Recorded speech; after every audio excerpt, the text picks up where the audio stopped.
Salut, salut les gars. Salut, salut, les gars. Wow, les micros là. Ta, ta, ta, ta, ta, ta, ta. Salut à vous tous. Yo, yo, yo, Joe Crypto, Bob l'éponge, Fabien, Dante, Michael, Diabaye, Future Genie, Adelboy, Tony, Fred, Yoel, Dora. Donc, combien de personnes avec nous tonight? 12 personnes. Ok, cool. Donc, il n'y a pas de match, il n'y a rien de fou. C'est bon.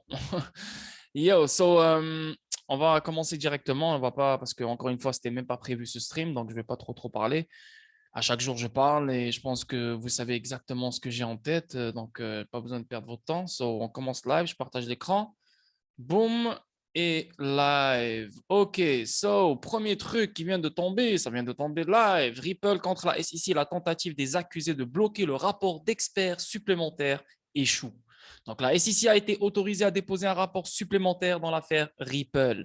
La Securities and Exchange Commission des États-Unis a remporté une victoire mineure contre la société de blockchain Ripple plus tôt dans la journée. La magistrate juge Sarah Nedburn lui permettant de déposer un rapport d'experts supplémentaire. Encore une fois, les gars, c'est normal. C'est normal. C'est une agence gouvernementale.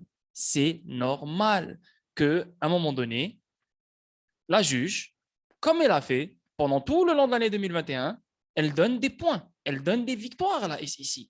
Normal. C'est une danse. Je te donne toi aussi.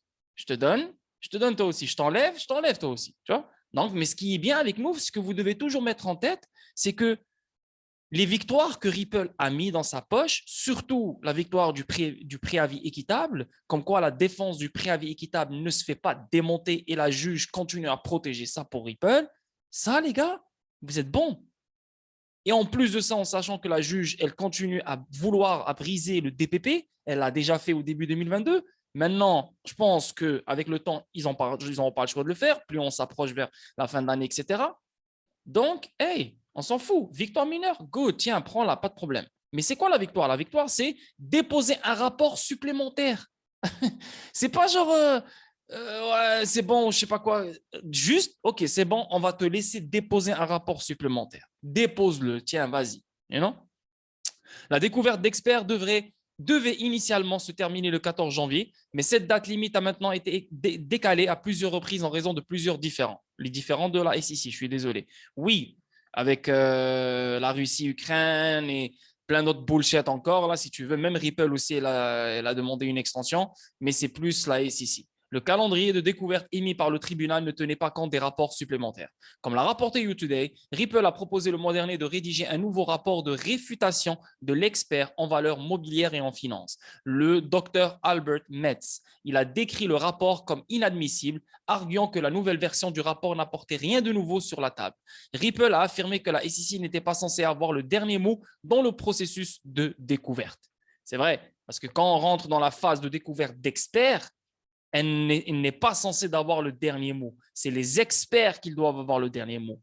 C'est clairement le titre de la phase, elle s'appelle la phase de découverte d'experts, oui ou non? C'est comme ça. Ok. Donc, Ripple, je pense qu'elle a raison dans ce point-là. Ok. Donc, le rapport en question est destiné à montrer la signification économique de l'annonce publique de Ripple en ce qui concerne les performances du jeton XRP. La date limite de découverte est désormais repoussée au 13 mai afin de redéposer le Dr Metz. Donc, encore une fois, quand je vous parle de règlement, ce n'est pas maintenant. Il faut se calmer, les gars. C'est parce que je sais ce que je dis. Ce n'est pas parce que j'ai raison. Non, il n'y a personne qui a raison dans ce game. On ne fait que spéculer depuis le jour numéro 1. Et ça, c'est la vérité. Personne ne détient la raison, personne ne détient la vérité. C'est juste qu'avec la logique, tu peux former une vérité qui est sérieuse et honnête et transparente, qui ne va pas te dévier, qui ne va pas t'aveugler ou t'envoyer quelque part, tu vois. Voilà, tu as quand même quelque chose, une colonne vertébrale sérieuse, là, tu vois. Mais je vous le dis, il n'y a pas de règlement live. Live, ça ne fait aucun sens. Surtout que le market n'est pas encore good et ça. Peut-être qu'on aura un pump. Peut-être. Il n'y a pas de problème. Moi, je l'attendais, le pump. Et là, malheureusement, on a eu le crash. Et le crash, moi, je l'attendais avant le pump. Mais vu que j'étais comme, OK, ça se peut que les taux d'intérêt n'ont pas augmenté bien comme il faut. Donc, ça se peut qu'il y aura un pump. Mais là, directement, ils ont ajouté les taux d'intérêt 2 semaines ou 3 semaines après. Boum. Et là, le crash directement a surgi, tu vois. Donc, maintenant, est-ce que les choses sont finies? Non, pas encore. Pas encore. Ça s'en vient. Et là, après, vers la fin de l'année, je pense, moi, à mon avis, comme Brad Garlinghouse, il a dit le 18 novembre 2022, et même la SEC, elle a donné une date vers la fin de tout ça, le 26 août 2022, et même Brad Garlinghouse, il a proposé le 18 novembre 2022. Donc, donnons-nous ces dates-là. Mais je me dis aussi que le règlement peut arriver à n'importe quelle date entre maintenant et novembre. Donc là, maintenant, clairement, entre maintenant et mai, oubliez ça.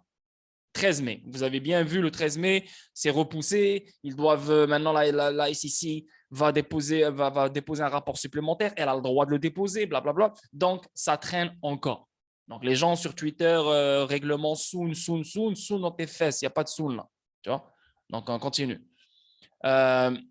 Maintenant, ici, John Deaton. Et là, voilà, son take, son opinion sur ce qui vient de tomber. J'admets que je me suis trompé. Mais oui, parce que les followers sont montés dans votre tête.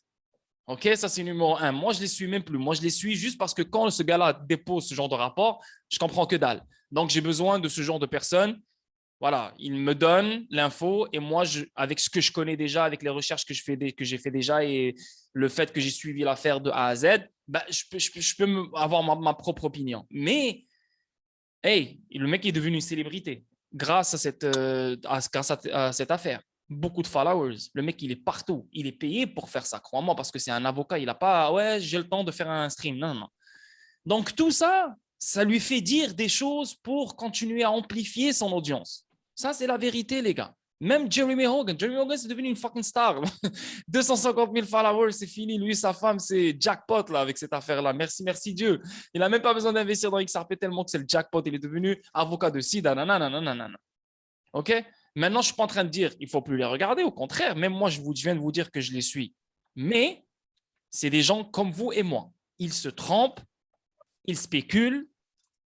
La seule chose qu'ils ont de plus que nous, c'est une logique ou une compréhension du système juridique. Et même leur compréhension, regarde, ils se trompent.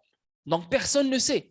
Tout ce qu'il faut savoir avec tout ça pour être confiant et être serein dans votre investissement, c'est, les gars, vous devez toujours faire attention à la feuille de route de l'agenda au complet de BIS, de IMF, du World Bank, des banques aux États-Unis, la DTCC, tanana. Tu dois savoir qu'est-ce qu'eux ils font, où ils sont rendus, le monde il est rendu où, dans quel niveau pour que tu dises OK, XRP, bam, va faire ci, nanana. Donc c'est pour ça que moi je pense que règlement cette année-là, il est inévitable. Quand, je ne sais pas. Pour que 2023 et le reste, on peut se placer pour autre chose parce que 2023, novembre 2023, on a le ISO 222, etc., etc. Je ne suis pas en train de dire que tout le monde attend le ISO 222. Ripple, elle est déjà là-dedans. Plein de monde sont déjà là-dedans. Il y a juste les retardataires parce qu'il y a Swift, elle a 11 000 plus banques. Donc, ce n'est pas toutes les banques qui sont déjà dans l'ISO 222. Ça va prendre du temps. Donc, déjà vers 2023, on ne devrait plus avoir des bâtons dans les roues encore à penser si XRP il a la clarté ou pas. Ça pourrait arriver encore. Ça pourrait arriver. Ah merde, c'est plus 2022. Tu nous as dit ça pourrait arriver. Et là, boum, là, en fait, c'est pas 2022, mais c'est début 2023. Ça pourrait arriver, les gars. Mais est-ce que ça change la donne? Non. C'est juste que tu vas dire, OK, je vais patienter plus. C'est tout, je ferme ma gueule. That's it. OK? Donc, j'admets que je me suis trompé. Et revenons sur ça, ne prenez pas tout ce qu'ils disent en considération. C'est pour ça, Jamie Morgan, il a dit en 2021, règlement en avril. Règlement en mars, règlement en mai, règlement en juin, règlement en septembre, Tout le monde il veut donner une date. BitBoy Crypto, règlement en septembre. Tu ne peux pas donner une date pour ce genre de choses. Tu ne peux pas. Personne ne sait. Tu ne peux pas. Et cette affaire-là, elle est mise en place pour perdre le temps. Parce qu'ailleurs, les choses ne sont pas encore fixées. Ça, c'est mon scénario. Ça, c'est ma spéculation là-dedans. Ça, c'est mon opinion. Cette affaire, c'est un smoke screen, comme on dit là. Hein, donc, j'admets que je me suis trompé parce que j'avais prédit que le juge Netburn ordonnerait le produit. OK. Je pensais qu'elle trouverait le… Ah, le… Hein? Qu'est-ce qu'il veut dire par là? Par le DPP, tu veux dire? Le document. OK. Qu'elle trouverait le document privilégié, mais percer le privilège parce que Brad Garlinghouse n'a pas d'autre moyen d'obtenir la preuve et parce que c'était probablement, contrairement à la réunion du SBI, disculpatoire. OK. Donc là, maintenant, il dit qu'il s'est trompé parce qu'il avait prédit que la juge Netburn ordonnerait le document. Genre un document. Je pensais qu'elle trouverait le document privilégié, mais percer le privilège parce que Brad Garlinghouse n'a pas d'autre moyen d'obtenir la preuve et parce que c'était probablement contrairement à la réunion du SBI. Donc, OK, d'après lui, il s'est trompé parce que, voilà, Brad Garlinghouse, en fait, il n'avait pas assez de preuves pour que ce DPP soit percé et pour que la juge Sarah Nedburn favorise Ripple dans cette affaire-là, dans cette petite victoire-là. Là. Et ici, il écrit le juge n'était pas d'accord, estimant que cette réunion n'était pas différente de la réunion avec SBI. Elle dit essentiellement que puisque Brad était présent à la réunion, il peut témoigner exactement de ce qui a été dit et de tout impact que cela a eu sur lui et Ripple. Sans revoir le document, il est difficile de vraiment évaluer. OK. Ah, il dit rien. Et je me suis trompé. OK, mais tu te trompes, tout le monde se trompe, mais mon gars, tu as ramassé 200 000 followers, l'enfoiré de ta race. Je ne suis pas en train de les insulter, c'est des bons gars, au contraire, ils font de la bonne job. Je ne me compare pas à eux, au contraire. Mais c'est juste, c'est drôle de voir que cette affaire a fait des stars, des célébrités, tu vois. C'est incroyable. Donc ça, c'est l'affaire qu'on vient de lire. Voilà, c'est le tribunal rejette la requête des défendeurs Ripple visant à radier le rapport MEXC, rouvre l'enquête jusqu'au 13 mai pour déposer à nouveau le docteur MEXC. Donc, à nouveau, un rapport supplémentaire venant de docteur MEXC. La SEC a été condamnée à payer des dépenses raisonnables concernant le dépôt de la requête et de la redéposition de MEXC. Donc, tu sais combien ils payent par mois, man, Ripple et la SEC? Waouh. L'argent qu'ils payent à chaque mois, les gars, vous n'avez même pas idée du montant, je vous jure, sur la tête de ma mère. Si vous voyez le montant, des deux côtés, hein, je parle des deux côtés. Sur la tête de votre squelette, il va sortir de votre body, là, de votre corps, il va courir. Tellement que tu vas dire, mais non, c'est impossible. C'est impossible. Et ça ne les dérange pas encore, ça continue à gaspiller. Ça continue. Incroyable. Ici, ça dit la Cour critique la SEC, concluant que la SEC s'est mal comportée en signifiant un rapport supplémentaire non autorisé le dernier jour de la découverte. Tu vois? Donc, quand même, malgré la victoire mineure que la SEC elle a gagnée maintenant en ayant droit à un rapport supplémentaire, la Cour l'a critiqué. Elle lui a dit hey, tu ne fais pas ça au dernier jour. Dernier jour, tu viens et tu déposes, tu demandes un rapport supplémentaire. Tu vois? Mais quand même, elle lui a donné. Tu vois, la preuve que la SEC a beaucoup de pouvoir, la preuve qu'elle est encore dans le game et la preuve que le règlement n'est pas là pour l'instant. Pas pour le mois d'avril ni pour le mois de mai. Ça pourrait arriver encore une fois, mais c'est très illogique. OK? On avance. Jeremy Hogan, la star, notre Ronaldo de cette affaire. Donc ici, il dit je m'attendais à ce que la SEC remporte cette requête. Waouh, quand par hasard, tu t'attendais. Pourquoi tu ne l'as pas dit? Pourquoi tu ne l'as pas dit hier ou avant-hier ou la semaine passée? Ouais, la SEC va gagner. Ah, quand les choses tombent, c'est là que tu formules ta je m'attendais. Waouh, ouais, ok. Toi, tu connais, toi. Mais pourquoi tu ne nous as pas avertis? Tu n'as pas fait un tweet? Pourquoi tu n'as pas réagi? Tu n'as pas fait un truc, non? Je m'attendais à ce que la SEC remporte cette requête et soit d'accord avec la juge dans la mesure où elle examine les notes et applique les facteurs DPP. Aussi, comme je l'ai tweeté en février, je m'en fiche un peu. Garlinghouse était sur l'appel et il peut témoigner de ce qu'il a été dit, sans contredit. Donc ici, il dit pourquoi mener cette bataille difficile? Parce que Ripple n'était pas sûr à 100% de ce qu'il y avait dans ses notes et que c'était donc une chance à saisir. Ce sont les notes que la SEC a trouvées après coup et cela donne à la SEC une apparence bâclée, mauvaise et vous voulez toujours le souligner au juge. Ouais, écoute, dans ça, il a raison. Hein. Il ne faut pas nier comme quoi la SEC, elle est bâclée, elle est trouée, elle est giflée, elle est tout ce que tu veux, tu vois. Elle a une mauvaise apparence, elle a une mauvaise image. C'est pour ça qu'on l'a vu hier, je pense, ouais, c'était hier qu'on l'avait vu. Ouais, sur la vidéo statique, comme quoi elle ne peut pas aller devant le jury. Elle ne peut pas aller devant le jury. Parce que si le jury prend le temps de voir tout ce qui a été dit, tout ce qui a été fait, le comportement des demandeurs. Wow. Les gars, faites attention. Donc, par exemple, si les jurys viennent, ils font attention à tout ce qui a été dit, tout ce qui a été fait et comment les acteurs dans cette affaire se sont comportés. bah, directement, clairement, ils vont comprendre que là, ici, c'est elle l'erreur ici. C'est elle le problème ici. Et en plus de ça, elle n'a aucun argument qui prouve que Xrp est une sécurité. Et en plus de ça, le test oui aussi prouve qu'il ne peut pas analyser cette nouvelle asset class. Tu vois, donc c'est plein de choses. Maintenant, avec ce petit truc-là, oui, il y a une extension maintenant jusqu'au 13 mai. Oui, le rapport va être déposé. Mais est-ce que ça change la donne? Non, parce que c'est un rapport supplémentaire et je ne pense pas que ça va changer la donne parce que là, on parle de Dr. Metz, que lui-même, dès le départ, il était favorable à Ripple.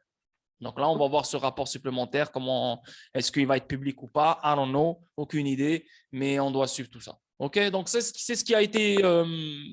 Voilà, c'est ça la nouvelle du jour. OK, sur Xrp Ripple. Donc là, maintenant, on va passer à Alpine Blockchain Consultant. Et là, ça parle de Xinfen. Donc, Xinfen révolutionne la blockchain avec son consensus XDPOS, qui a une technologie militaire. Ce consensus permet des ponts relais hybrides, une finalité instantanée des blocs et une interopérabilité tout en respectant les normes de messagerie ISO 222. Ce réseau blockchain prétend être prêt pour l'entreprise. Voilà, c'est institutionnel. C'est pour ça XRP institutionnel, XDC institutionnel. Tel coin, particulier. Tu vois? Particulier, institutionnel, institutionnel. Et a l'intention d'accroître l'efficacité du commerce mondial et de la finance. Le réseau Xinfen est en concurrence pour être l'un des réseaux les plus rapides, les plus économes en énergie au monde dans l'espace. Ouais, il va être un des plus rapides, mais pas le plus rapide. Le plus rapide, c'est XRP, Cobalt qui s'en vient. Là, on parle de trillions de dollars, de trillions de transactions par seconde et on parle de 1 seconde. Il n'y a personne qui peut battre ça. C'est la vérité. Donc, on va voir ça ensemble. Donc, Xinfen ici, et ça vient de sortir il y a 4 heures. Donc là, ici, on voit vraiment clairement un joli article qui est sorti. Quelle date là déjà? Ouais, c'est aujourd'hui encore, ouais, c'est ça. Donc, je l'ai traduit. Malheureusement, je ne peux pas le traduire directement du site là sur LinkedIn. Il ne laisse pas la traduction. Donc, je l'ai pris au complet et je l'ai traduit ici. Donc, tout au long de la durée de vie relativement courte de la technologie blockchain, de nombreuses améliorations ont été apportées pour résoudre certains des problèmes les plus courants observés aujourd'hui, tels que les dépenses du réseau, la vitesse, la sécurité et l'évolutivité. De nombreux développeurs et personnes de l'espace aiment différencier le développement de la blockchain par génération, car l'évolution de ces technologies est assez rapide. En résumé, la première génération de la blockchain, prenez le Bitcoin par exemple, était basée sur un modèle de preuve de travail, avec pour objectif prioritaire de restructurer le système financier, en le convertissant de centralisé à décentralisé. Même s'il s'agissait d'un changement révolutionnaire dans la technologie, de nombreux problèmes ont apparu avec son état actuel. Et vous voyez ici clairement qu'est-ce que ça dit sur Bitcoin? C'est que en le convertissant de centralisé à décentralisé. C'est exactement ce que Xrp Ledger fait. Donc, ce que Bitcoin devait faire, Xrp le fait à sa place. En 2015, tout a changé avec la création d'Ethereum, ou la première structure blockchain de 2e génération. Ethereum a été la première blockchain à exécuter des contrats intelligents. Pourquoi? Parce que Vitalik, il dormait dans le fauteuil de Stephen Schwartz, et Stephen Schwartz, avec Ripple, ils ont mis de côté Codius. Codius, c'était jusqu'à maintenant, c'est l'arme de fou. Hein. Et le fait qu'ils l'ont mis de côté, ils se sont concentrés sur l'Interledger Protocol, Vitalik a saisi l'opportunité et il a mis Ethereum live. Okay? Donc, c'est pour ça que Ethereum, elle connaît le boom. Et c'est pour ça que Ethereum veut détruire Ripple. N'oubliez jamais ça, c'est la vraie histoire. Ethereum a été la première blockchain à exécuter des contrats intelligents qui permettent l'exécution automatique de transactions lorsque des conditions prédéterminées sont remplies.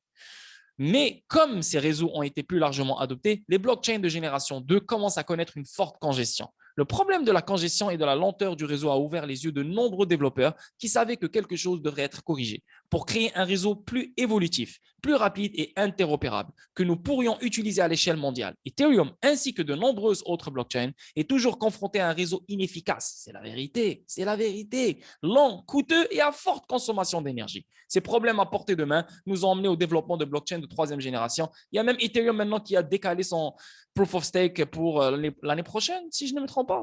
Ouais, non, je ne sais pas. En tout cas, elle a décalé, mais je ne me rappelle plus si c'est pour quelques mois ou l'année prochaine. En plus, il te dit que ce n'est pas une sécurité. Comment un truc, c'est… le truc n'est même pas encore… matures, ils ne savent même pas où ils sont, ils ne savent même pas sur quelle technologie ils devraient se baser. Et là, Anyway.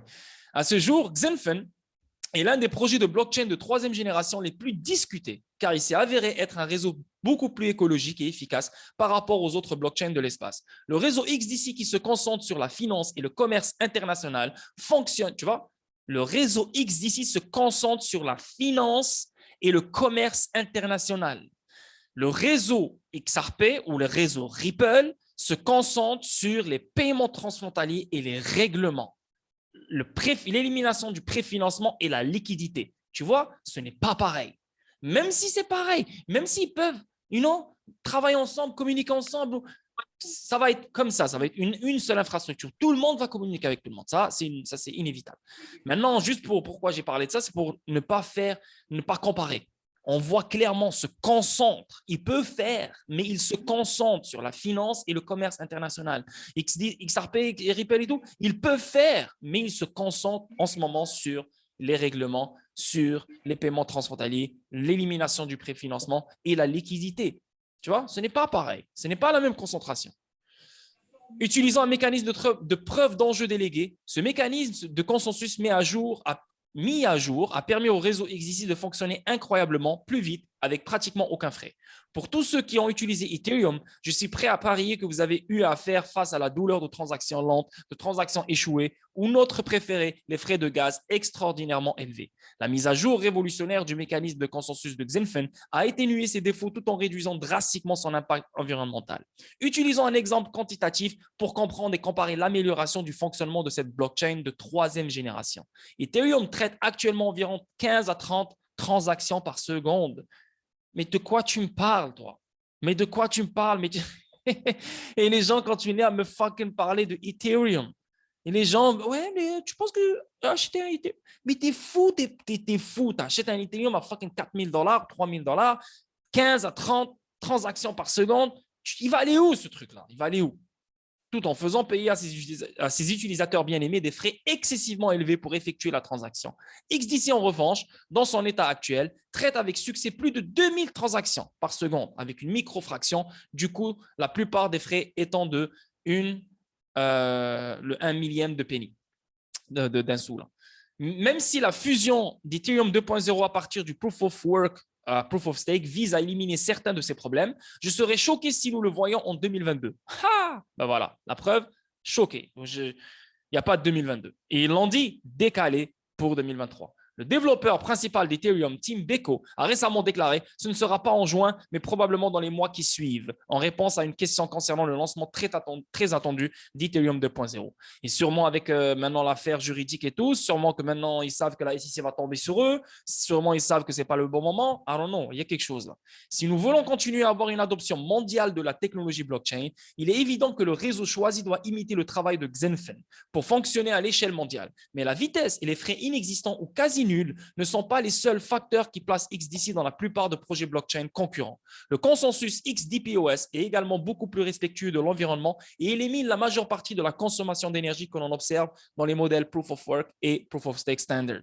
En outre, le réseau XDC a incorporé et intégré une application KYC réussie, renforçant ainsi l'aspect sécuritaire du réseau, comme, si tu veux, les validateurs de confiance sur le XRP Ledger. Maintenant, sur le réseau XDC, ce n'est pas juste n'importe qui vient, il commence à valider les choses, commence à acheter une node pour sécuriser le réseau. Ce n'est pas n'importe qui. Donc, il y a un KYC. Ce n'est pas un terroriste, ce n'est pas un criminel. Donc, c'est vraiment aussi des gens de confiance aussi. Donc, des compagnies de confiance, des institutions de confiance. Cette mise en œuvre permet aux participants et aux utilisateurs de développer et de vérifier les identités par le biais de la documentation. L'ajout de ce concept améliore la sécurité en renforçant la crédibilité des utilisateurs et en général augmentera les possibilités pour les entreprises de choisir la blockchain Xenfen à l'avenir pour un réseau sécurisé, peu coûteux et rapide comme l'éclair dans le secteur du TradeFi international. Et TradeFi, c'est TradeFinex. Elle a changé de nom et c'est voilà, c'est la blockchain, c'est l'application star célèbre de Xenfen. Okay? Donc, c'est elle qui permet l'interopérabilité, le financement, l'interopérabilité entre les autres blockchains de financement du commerce comme Contour, Marco Polo, etc., etc. Et en même temps, permettre une inclusion financière aux pays lointains comme l'Afrique, etc., de trouver du financement grâce à cette application qui s'appelle TradeFi. Pensée finale, le réseau Xrp Xdc s'est révélé être un réseau meilleur et plus efficace qu'Ethereum. Avec la transition Ethereum 2.0 à venir, est-il utile d'utiliser un réseau aussi encombré alors que nous avons une bien meilleure option Xdc à portée de main? Ethereum, il va rester pour les petits joueurs, les petits développeurs, tanani, tanana. Mais les institutions, bye bye Ethereum. Et bienvenue Xrp pour le financement du commerce. Un petit moment les gars, je vais aller au petit coin et je vous reviens.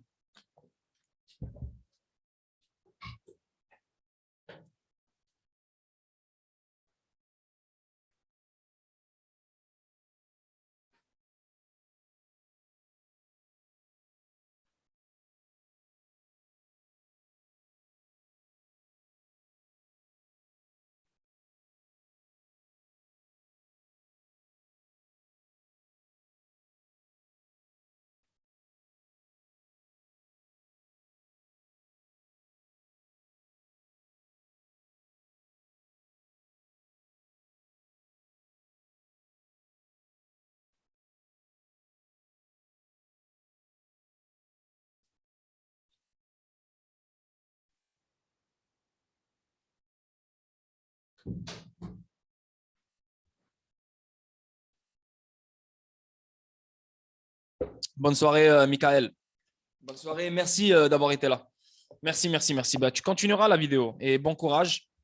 Et arrête avec tes deux shifts là. C'est fini là, frérot.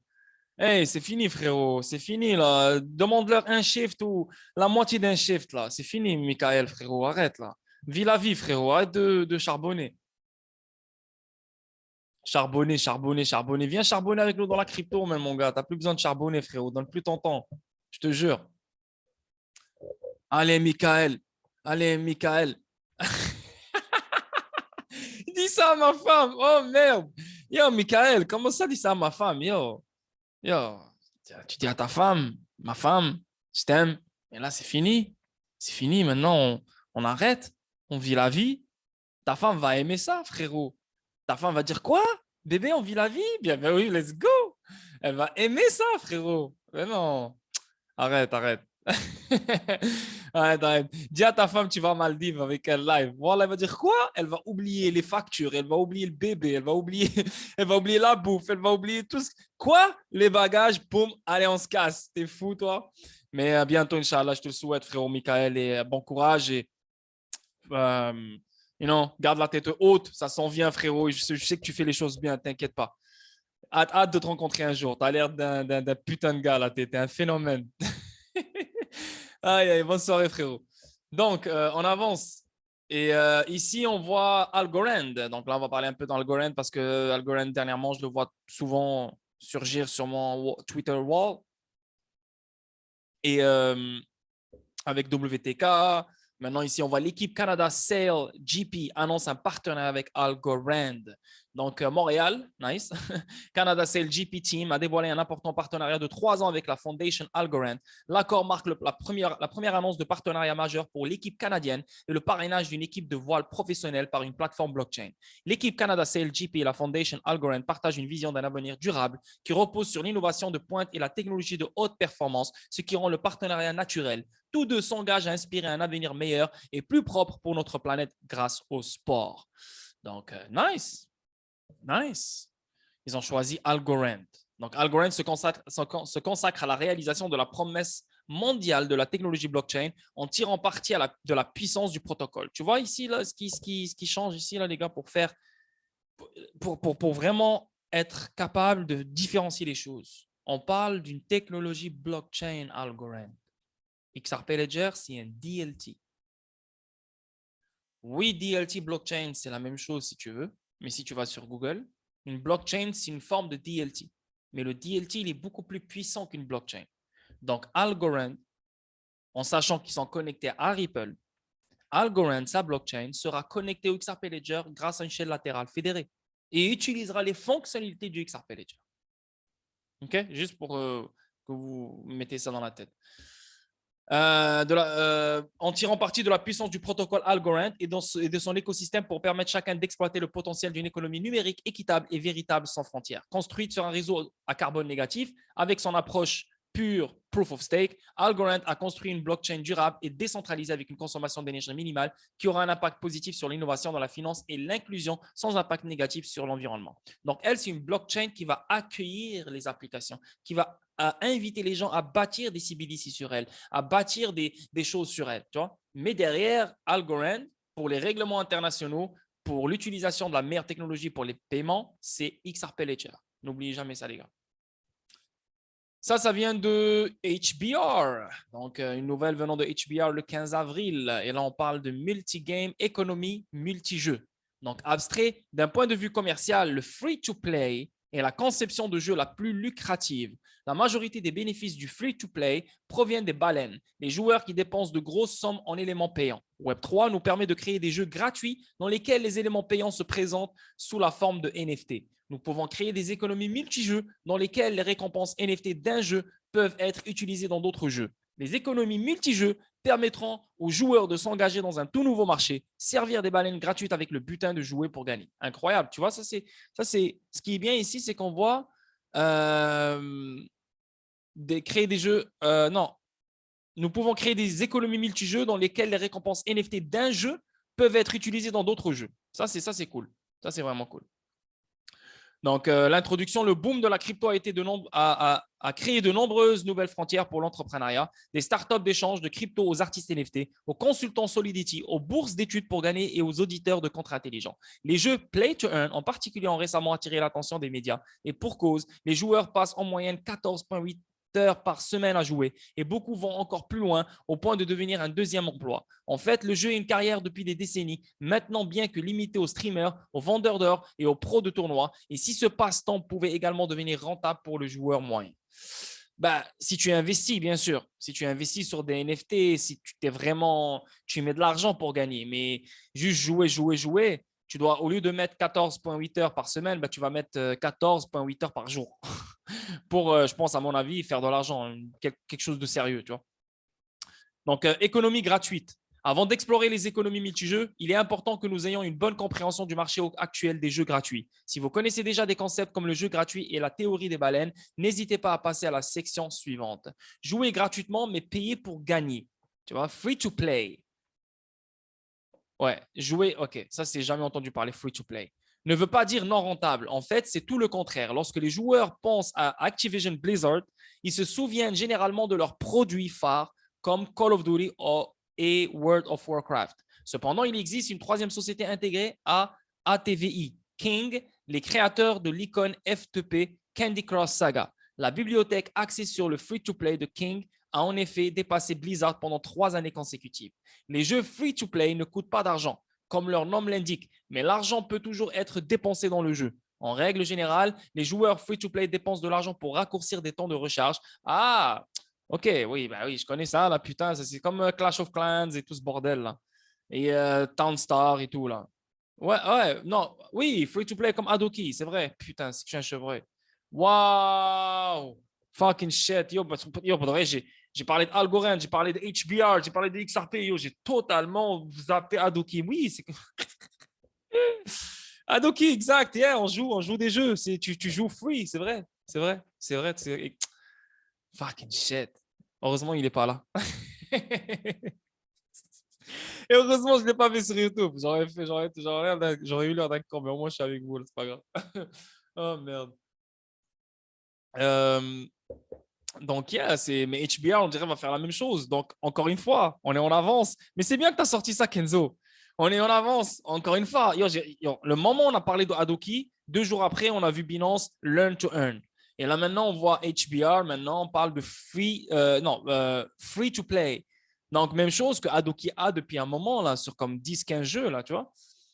Incroyable. Et en parlant de Adoki, les gars, soyez prêts, des bonnes nouvelles qui arrivent. Pour les gens qui n'ont pas encore investi dans Adoki, ils sont là sur le Discord. Les gars, ne dormez pas sur Adoki parce que le private sale va bientôt finir. Il a même écrit, il a dit 65% qui a déjà été vendu, il reste 35%. Et il y a énormément de choses qui s'en viennent pour ce truc-là.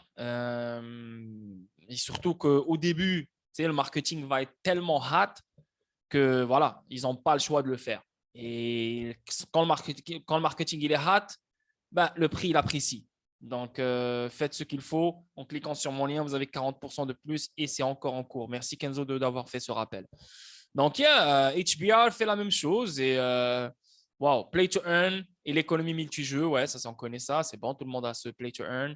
Ici, on va mettre un enregistrement basé, ça, c'est technique, je ne vais pas lire tout ça. Oh, c'est long, hein? Ouais, je ne savais même pas tout ça. Création de richesse dans play to earn, ok, ça c'est bon. Théorie hybride. Et ici, on voit les théories hybrides. Dans l'architecture proposée, les jeux sont classés en variété feeder et eater. Les jeux feeder sont des jeux compétitifs basés sur les compétences qui coûtent de l'argent pour jouer. Eater games sont des jeux occasionnels basés sur le temps qui sont gratuits avec des éléments P2W. Mais il y a aussi un troisième type, play to win, c'est ça? Mais il y a aussi un troisième type possible, les jeux hybrides. Les jeux hybrides seraient des jeux free to play qui sont à la fois play to earn et play to win. Une analogie du monde réel pour cela serait la course de rue où les joueurs se disputent des prix avec leur plateforme personnalisée et gonflée. Nice. Nice. Ubisoft en partenariat avec Hbar, il me semble. Ouais. Je ne me rappelle plus. Pour de vrai, je ne me rappelle plus. Attends, on va checker ça live. Hbar, mais Hbar, c'est un gros truc là. Je ne suis pas en train de dire que c'est un mauvais truc. Au contraire, son board of governors, c'est incroyable. Boeing, Google, Ubisoft. Je pense que... Ouais, c'est ça, voilà. HBR Foundation et Ubisoft. Yes, tu as totalement raison, Yoel. Juste, je ne me rappelais pas, mais le 3 février 2022, Ubisoft partner to support growth of gaming on Hedera Network. Donc, Donc, Ubisoft va aider HBR, va aider Hedera d'améliorer le gaming sur le Hedera Network. Yeah. Donc, il faut imaginer que ce que je viens de lire live, Play to Earn et tout ce bordel, Ubisoft va le toucher, là, c'est sûr. OK. Play to Earn, Free to Play, blablabla. Bla, bla, bla. Yeah, nice pour HBR. Ça, c'est venant de... Là, je vais vous parler de imf.org et ça, c'est des bons trucs qui s'en viennent. On est quoi? On est le 19 avril live? Ben oui, chez moi, c'est le 19, mais vous, c'est... voilà, je pense que c'est bientôt le 20. Donc là, demain, demain, il y a un stream. Pas un stream, pas chez moi, mais eux, il y a un événement qui s'appelle le chapitre examine le fonctionnement de la politique budgétaire dans un contexte de forte augmentation de l'incertitude causée par la guerre en Ukraine, la hausse de l'inflation et des taux d'intérêt, le ralentissement de la croissance économique et l'augmentation des vulnérabilités de la dette. Ça c'est à voir pour de vrai. Mais même si je le stream, malheureusement, je ne pourrais pas le traduire, c'est ce qui est whack. Donc, on doit attendre que ça finisse, ça se mette sur YouTube et là, on le prend, on le traduit pour qu'après, voilà, on en parle. Mais on verra. Mais demain, si vous êtes intéressé, n'oubliez pas, c'est sur le IMF. Je vais mettre le lien sur le chat si vous êtes intéressé là. Et aussi, le 20 avril, aussi, on parle du général, la politique mondiale, ici le 20 avril. On a le 20 avril, conférence de presse du G20 aussi. C'est en Indonésie. On a le débat sur l'économie mondiale, 21 avril. Donc, tout ça, là, c'est ça. Même si tu me dis, ouais, mais ça n'a aucun rapport avec la crypto. Yo, les gars, tout ça, tout ce que je suis en train de vous montrer là, ici, là, c'est nécessaire pour comprendre où on se trouve. Pour que tu arrêtes de demander, est-ce que Xrp va être à 100 $ en 2023? Est-ce que Xrp va pomper le 18 mai? Comme sérieusement, là, il faut que tu saches ce qui se passe avec le G20 et le G7. Il faut que tu checkes avec ce qui se passe avec le FMI dans la politique mondiale. Parce que le système financier mondial est une politique mondiale. C'est normal. Fiscal aussi. Tout ce qui est fisc. Le débat de l'économie mondiale, qu'est-ce qui se passe avec? Perspective de l'économie régionale pour l'Europe, ça c'est okay, si vous voulez là, mais ça c'est trois. Pour de vrai, ces trois-là, lui et lui, c'est à voir. Donc, le 20 avril, demain, il y en a deux. Et le 21, il y en a un autre. OK? Bon, là, on commence. On va commencer avec Propy, donc une vidéo de 20 minutes et 58 secondes. Donc, Propy, ici, ça parle de Tampa Condo NFT Sale. Donc, il y a un condo à Tampa Bay qui a été vendu. C'est le deuxième, je pense, qui a été vendu. Le premier, c'était à Miami. Et maintenant, ça, c'est à Tampa. Et voilà, il a été vendu en mode NFT. sur le Propy Marketplace. Donc, il y a des gens parmi vous qui sont vraiment chauds sur Propy, encore une fois, parce que c'est un bon actif, parce qu'on l'a donné avant même que ça explose. J'ai parlé de lui, j'ai chauffé les gens sur lui. Et voilà, donc il y a des gens maintenant qui ont fait de l'argent avec, qui sont contents, mais c'est que le début. Le truc, il vaut quoi, 2 $? Maximum, il est monté à 3 $. Waouh, non, c'est rien, c'est que le début. En sachant que l'immobilier n'a même pas encore été tokenisé dans le monde. Et yo, tu n'as aucune idée l'argent qui est dans l'immobilier. Donc, imagine le fait que Propy se positionne dans ce bordel. Et n'oubliez pas qu'elle est connectée à Harrington Capital. Harrington, c'est un gars, tout ce qui est Algorand, tout ce qui est Ripple. Propy, c'est Ripple. Shell latéral fédéré avec le Xrp Ledger. N'oubliez jamais ça. Toujours le Xrp Ledger est derrière ce genre de compagnie-là. Parce que eux, c'est le genre de compagnie qui vont rester. C'est le genre d'actifs numériques qui vont rester dans le futur. No matter what, ce qui se passe. Crash ou pas crash. Doom ou pas doom. Tsunami ou pas tsunami. Eux, ils sont là à vie. Parce que le monde sera basé sur eux. OK? Donc, on va checker ça ensemble. Et ça vient de sortir le 13 avril, en fait. 13 avril 2022. OK? Donc, je vais augmenter le son. Et dites-moi si le son est bon ou pas. OK? Donc, je vous vois dans 20 minutes.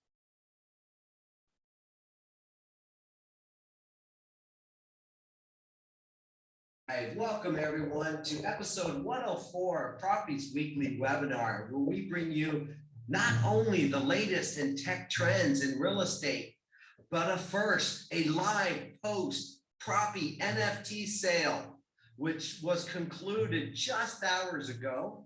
And we're going to kick it off by hearing from Propy CEO, Natalia Karaneva. Natalia, how are you feeling after the third ever in the world NFT sale? Hello, everyone. I'm very thrilled that we the second US NFT in the world, the third one in the world, the first ever NFT condo in America. The transaction went very smooth. It was a 24-hour period of accepting offers. The winner of this sale process became the winner right away. We can't wait to speak to this person to understand more about the experience. And I'm thrilled that seller is feeling comfortable with these types of sales, buyer is feeling comfortable, the software works perfectly, no bugs, nothing challenging experience throughout the process. I do believe this is the future of home buying experiences. New generation will demand these types of transactions when everything is happening right away on the spot. And of course, we always provide all the information in advance, such as inspection reports and disclosures. So very thrilled, and team, thank you so much for making it happen. That's definitely the success that you have executed. And thank you everyone who is watching us on Twitter Live, Facebook Live, LinkedIn Live. It wouldn't be possible if not our community, if not your support. Well, and folks, we're gonna get to Adam Brown, and we'll kind of backtrack, and he'll explain the process of how the home was set up, how the NFT was created. What does that mean? What happens in that short 2-week time span from start to finish? But since we only have Natalia for a short period, and this was the first NFT on Propy's marketplace, Natalia, what are the vision for the marketplace? What can we see coming up from Propy that you would like to share? Yeah, that's a great question. Maybe not all our listeners here know that Propy is a software that provides the capability to accept and send traditional offers. So when you want to send an offer in dollars and mortgages, you actually can use Propy tools, Propy offer management, to send the offer and to receive text notifications if your offer is accepted. I personally had this terrible experience when my offer was not even open, and I didn't know if it was open and considered at all.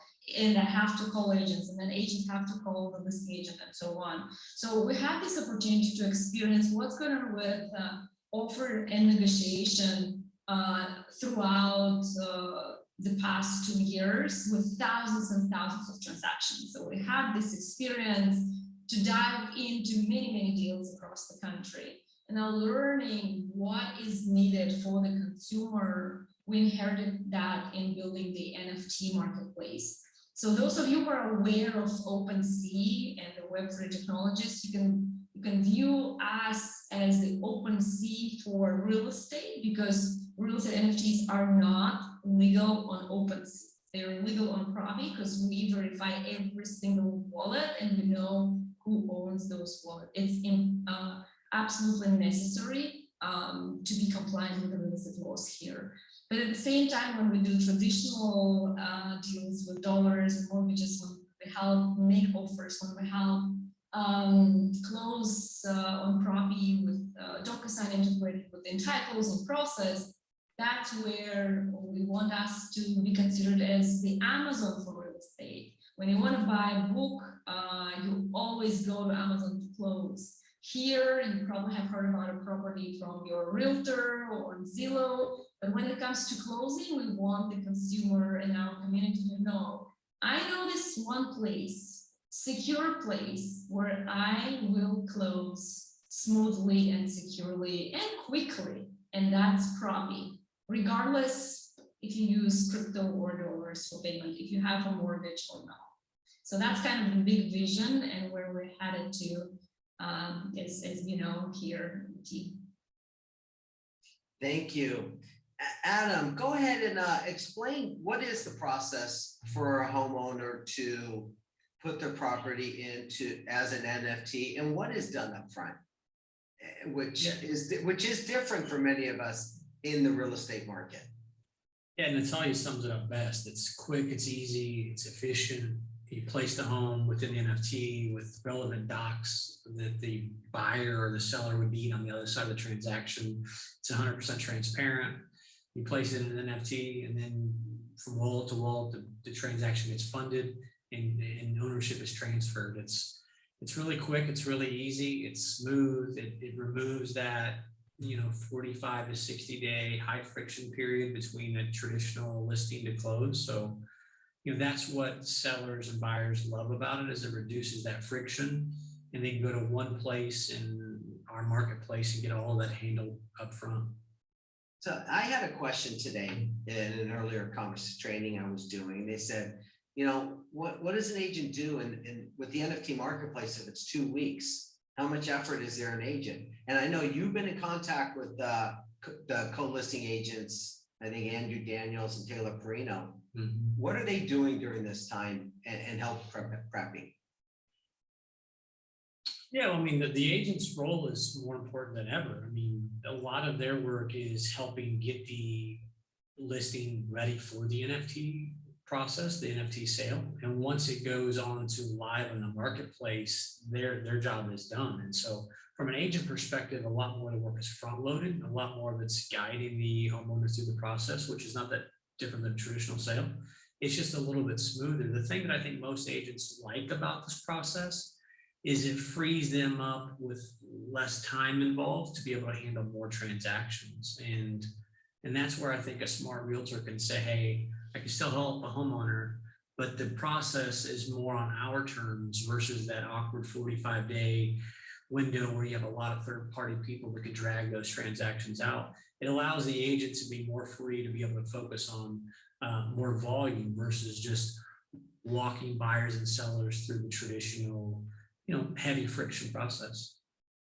And you talked about the 45-day process. Now, typical, we have a 30 to 45-day closing process. Mm-hmm. And I know some states have a 20% dropout, up to 20% fallout rate from contract. That doesn't exist. That doesn't apply in the NFT marketplace for Propy, does it? It doesn't, because from the buy side, 100% of the information is there. It's transparent. So we don't have to worry about the house appraising because the appraisal is already loaded up front. We don't have to worry about the inspection issues because the inspection is loaded up front.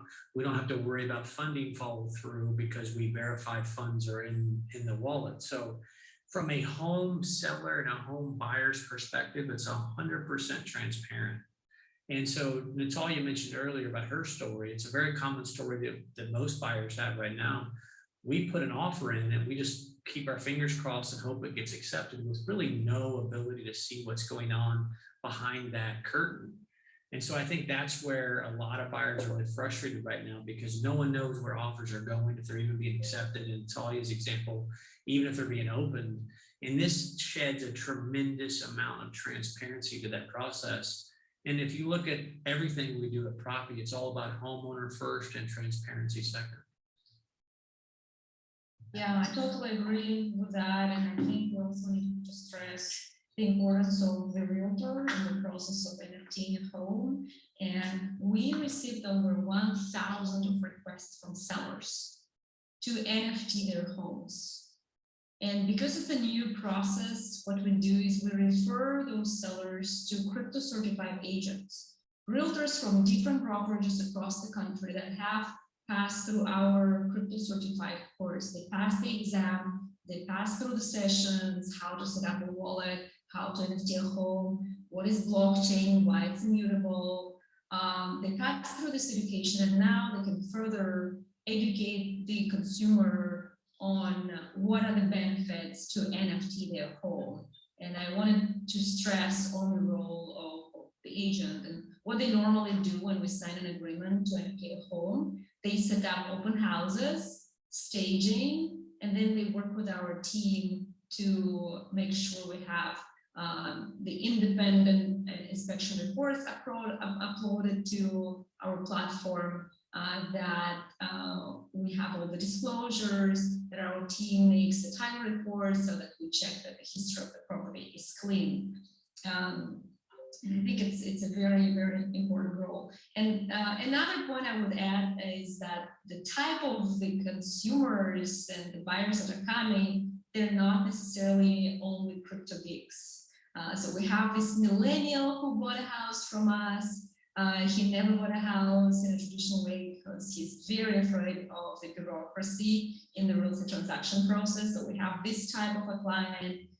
Then we have another one, which is just a real estate investor. She wanted specifically to invest in Florida market. She's not a crypto geek. So you see this variety of customers that are just coming to us with one goal, with one demand. Can I please buy a real estate asset easily and quickly? And that's the premise of the blockchain technology here. So Natalia, I saw that there was in the preamble to the NFT sale, 24-hour period. There was a process and prospective buyers were signing up for a wait list, and then they kind of go through that process. You mentioned KYC. Can you share with us what kind of excitement or views or eyeballs or interest level was out there on this one compared to previous? Absolutely. I think that on the first time we had about 3,000 potential buyers signing up to learn more.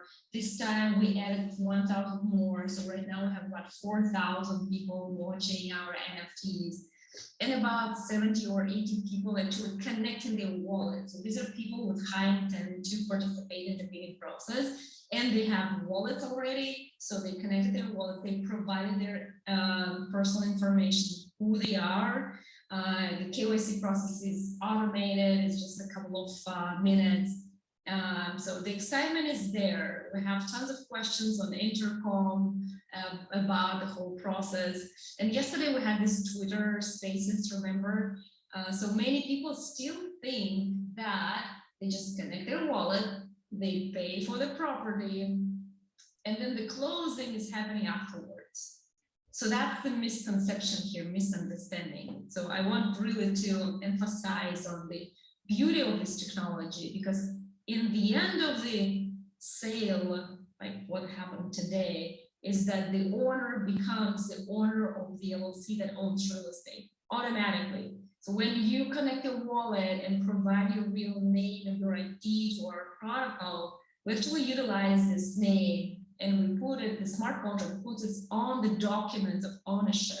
And this is amazing. Just like with NFT art, right? With Bored Apes and other PFPs, you participated in an auction, you win the NFT, you paid the funds, and you have it in your wallet instantly. No any closing headaches afterwards, no uncertainty. Fabulous. Adam, now I understand that you got a chance to speak to, was it the agent involved on behalf of the buyer or the buyer themselves? Well, it's an interesting scenario. It's a husband and wife team who actually are real estate agents as well as real estate investors. And so Got it. they represented themselves, which should show you that they felt comfortable with the process. They're involved in the industry. So really, really awesome, fun couple. They own several investment properties in Hyde Park. They had their eye on the listing for a while now. So Did they bid, Adam? What's that? Did they bid? Oh yeah, they did. They ended up winning the auction. Oh, nice. Not auction, Sale. well, the final sale, yes. Yeah. So they are they're big investors in Hyde Park. They're also realtors. They own an investment real estate company, so they're actually out in Texas right now buying listings back home. So they are very pleased. I've known them for a little bit, and so great couple. They're actually going to come on with us soon, Joe, as soon as they get back from their. Got it. So folks, and follow along on Propy's weekly webinar next week or the week after. Adam will have the latest Tampa condo homeowners because, you know, I do know what state that they're in, and this was all done remotely and seamlessly and honestly very fast because right after the sale, the final offer was accepted and concluded at 12 noon Eastern today. They already have access to the building, to the complex. They are the owner. It has been transferred. They can get in. And then Joe and Adam, have they been to the open houses? I think they had been to the open house.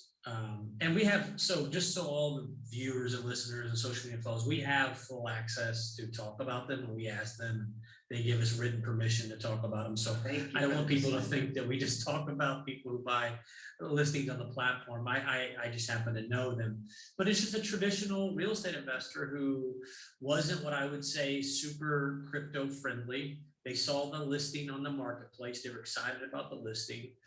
They reached out to the team. We kind of helped them set up their MetaMask wallet, walk them through the process. And so, you know, that's the beautiful thing about this is our third different sale in the marketplace.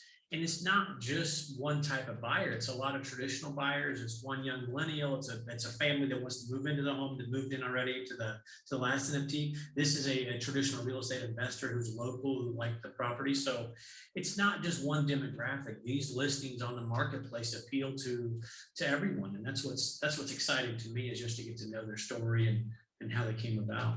So this last one was more mainstream. Yeah, I mean, they're experts. They know real estate really well. They've done hundreds of transactions. They own a large chunk of real estate there in Hyde Park. That's where they specialize.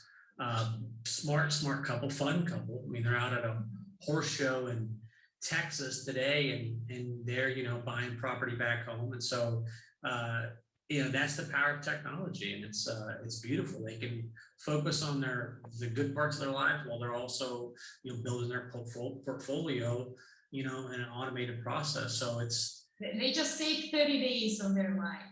Yeah. Free of time. Well, more than that, life goes on. They're living their life and they're working remotely, not the other way around where we are working to be able to live. Yeah. And then we have a question here from Andy. I see high-end luxury buyers having interest in purchasing properties through this process. So I will answer this question, and I have to go. It was a pleasure to talk to everyone. Please send your questions so Adam and Joe can answer you. If you're watching us on Twitter and Facebook, ask your questions there. We have a team following those questions so that we can address them there. Here, whoever is in the Zoom, so nice to see you. Please share with us. Are you a realtor, a buyer, investor, a founder? Where are you from? Please share so we have a conversation. After our live stream is over, we will invite everyone here in Zoom to actually participate, come as a panelist and ask a question live. If you are willing to comment on our NFT today, or just ask a question. So answering this question of Andy, we absolutely see this new way of selling homes via NFTs, adaptive to luxury sales. And in fact, we do have many requests from trophy properties owned by celebrities or located in very special areas in America to NFT those homes. And hopefully in a couple of weeks, we'll start announcing some of those properties. Most likely, they won't have 1 day sale process, but instead they will have open-ended kind of sale process, just like with traditional offers. Those sellers will accept offers via NFT, so anybody can fund and send their USDC to the smart contract. And if the seller accepts it, then the ownership will be transferred automatically. And also, in about a month, we will introduce an NFT sale process where potential buyers can also apply for a crypto-enabled mortgage. And so you'll be able to actually get approved automatically on the spot and then just fund the down payment and participate in the offer process with the down payment for the sales process. So very, very excited of this new features, new innovation that we're coming up with the team here. Thank you so much. I appreciate all your support again for the NFT. And now Adam and Joe will keep answering the rest of the.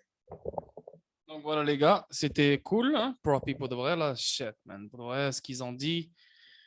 Yo, imaginez les gars, avec vos Telcoin, avec vos galas, avec vos XDC, je sais pas qu'est-ce que vous avez dans vos bagues, je sais pas qu'est-ce que vous avez dans vos portfolios. Anyway, je veux même pas savoir le chiffre que vous avez, le nombre que vous avez ou le budget en dollars que vous avez sur chaque actif. Imaginez comment ces choses-là vont éclater et je vous le souhaite vraiment. Et c'est pour ça qu'on est là pour devenir millionnaire, pour vraiment changer notre vie. Imaginez, tu n'as plus besoin de vendre tes cryptos parce que Propy est un service qui est fait pour les gens traditionnels et pour les gens qui ont de la crypto. Tu vas sur leur marketplace, comme si tu vas sur Sologenic Marketplace, tu cherches des NFT de l'art, tu fais la même chose et tu cherches des appartements, tu cherches des villas partout dans le monde. Pour l'instant, elle l'a dit, il n'y a pas beaucoup, il y a 4000 personnes, mais il y a comme 70 ou 80 personnes qui ont mis leur nom, etc., qui sont vraiment intéressées, mais il n'y a pas vraiment beaucoup de monde. C'est que le début, c'est normal.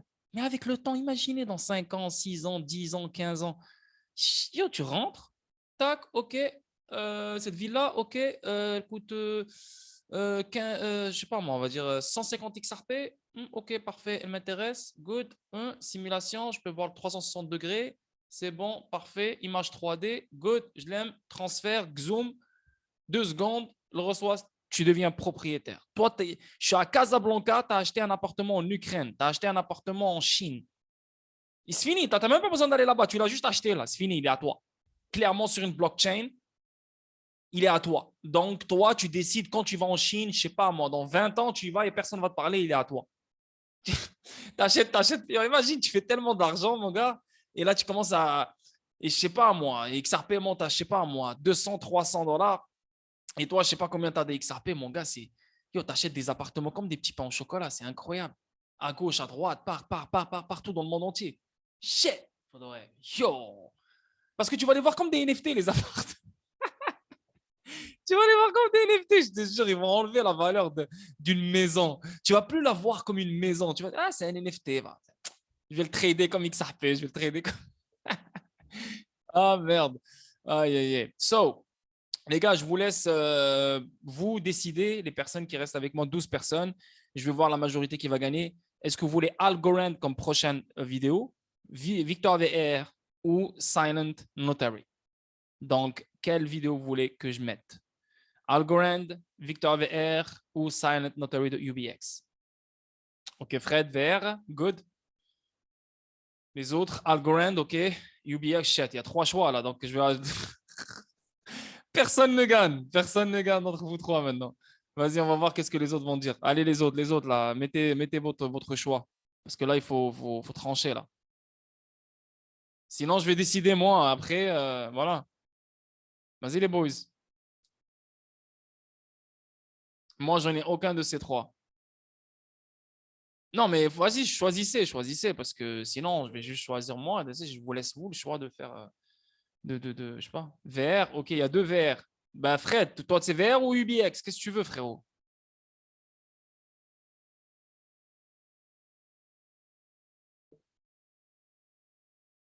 Ok. Non, non, non, non. Parce que là, ok, tout le monde veut du UBX. C'est bon, UBX a gagné. C'est mort. Ok, good. C'est une vidéo de 38 minutes. Et là, on parle de. C'est c'est le CEO. C'est le CEO de UBX qui parle.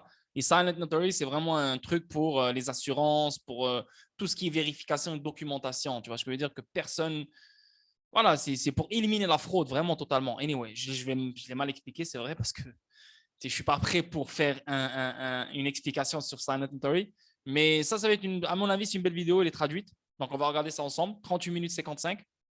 Et après, on peut passer à Victoire VR parce que c'est beaucoup plus cool. Ça bouge, c'est à Paris, là. Donc, je pense que vous connaissez ce truc-là. Et Fred, il était là. Donc, on regarde ça ensemble et je vous reviens dans 39 minutes. Enjoy et bon visionnement, les gars.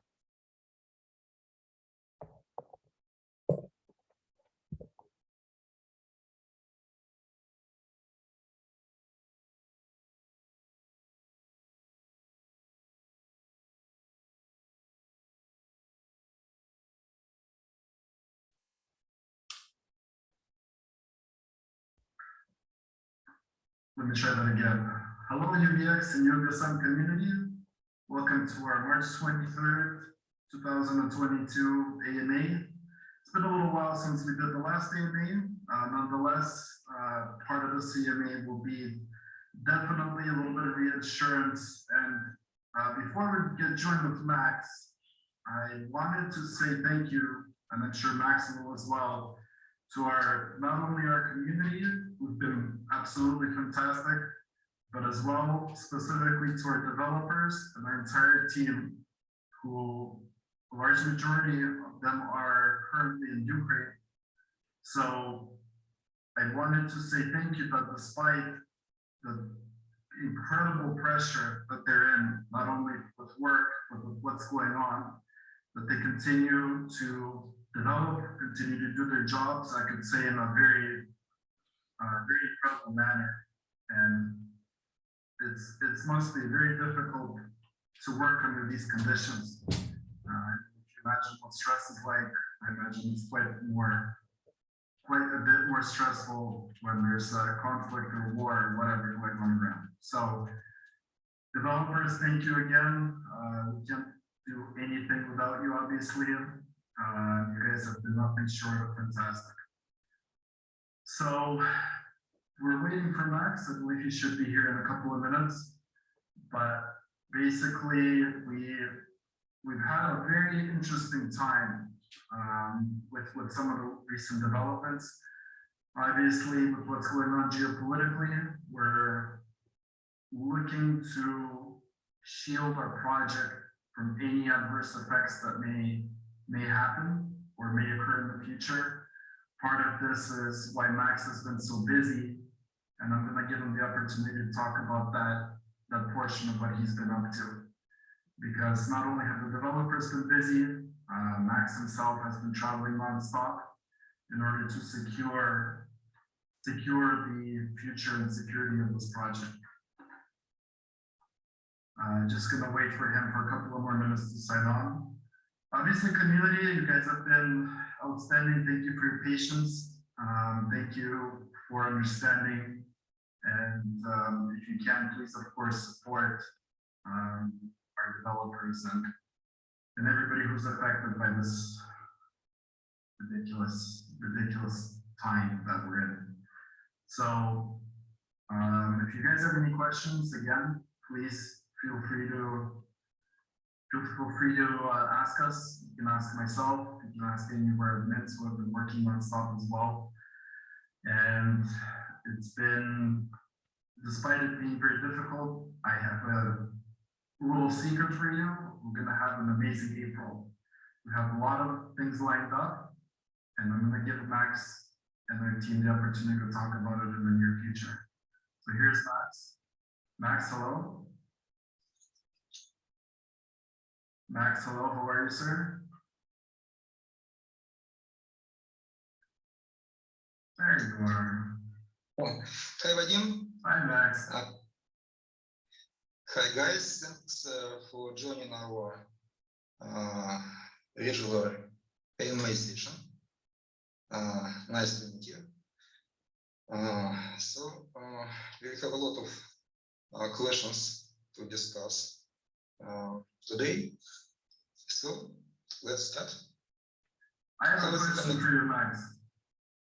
I keep hearing you're doing a lot of traveling. Can you tell us a little bit about where you've been, what you've seen, what any major updates regarding perhaps some of your traveling that you've been doing?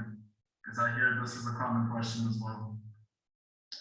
Actually, the main question for last weeks was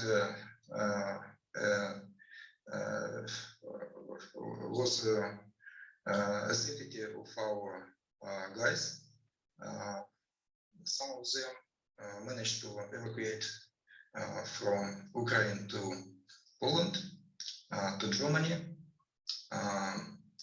to Poland as well. And but unfortunately, several guys stuck in a territory of active fights, active war in Kharkov, in Zaporozhye, and they can't be evacuated now. But I really proud of them, guys from Zaporozhye.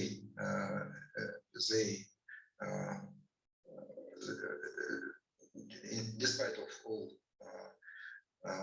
airstrikes and really difficult conditions, they started and continue to work on the project using mobile internet. There is no stable connection. So this is our supplementary team. And those who managed to evacuate to Poland and Germany, they are working on full steam as well. So we continue our current development, and I actually do not expect some serious delays of our main plan of our roadmap. So, in addition, we established a new company here in Dubai, in Silicon Valley. It's quite a very interesting place. Just maybe about 1 week, maybe 2 weeks ago, Binance opened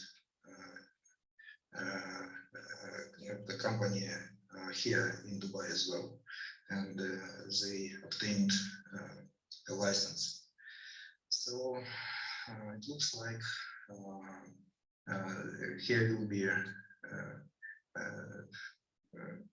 maybe one of the biggest center for crypto-related projects.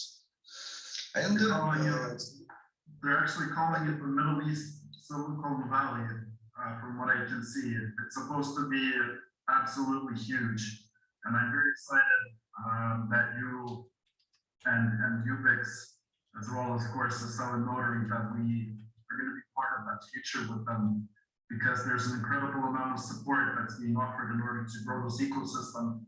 And the fact that we're going to be one of the first entrants, and again, we do have a very unique product, I think it's going to be incredible. So really good job with that. I think everybody should be very excited with this yes, news. and as your question about meetings and so on, I would like to comment that here it's a very, very convenient place for to meet different companies, because almost every week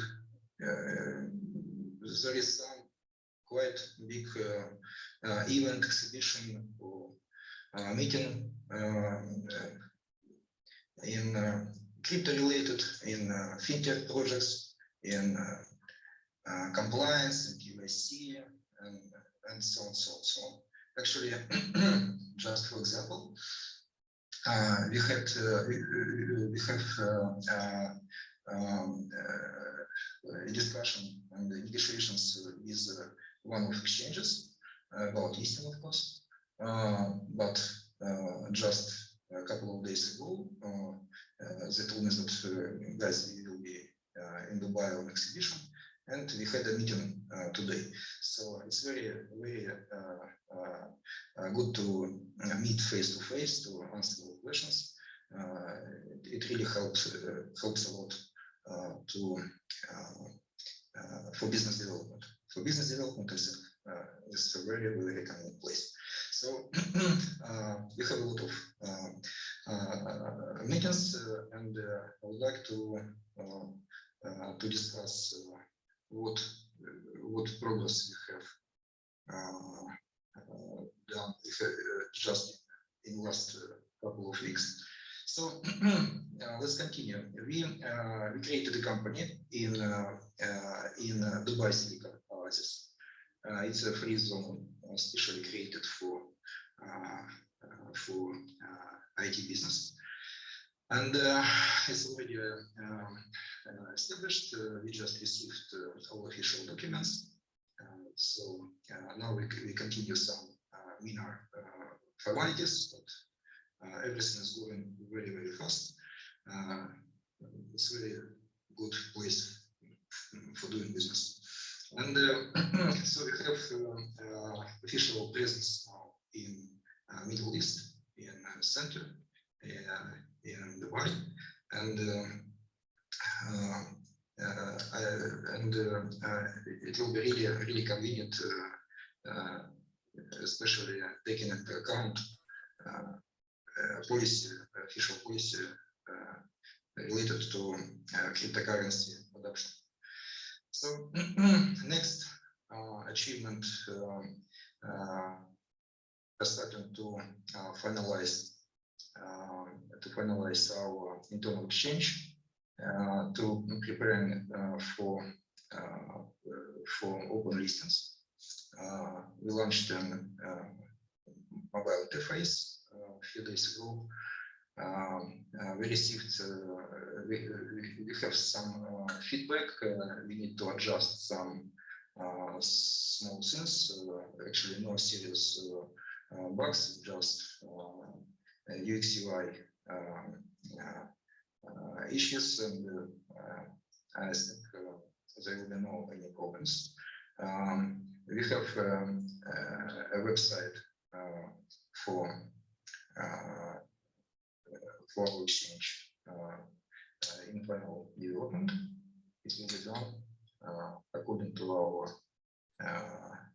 roadmap, and we are ready to start a campaign, listing campaigns for small projects, as we planned initially when we launched this project. So it will be, I think, Vladimir will have a lot of PR related work and tasks really soon. So a lot of questions I see related to our progress with silent notary, with Longia. Our developers who is working now in Ukraine, they finalized API adjustments for Longia. Updated API is just finishing now documentation, and we are preparing final step to launch interfaces for certifying diplomas power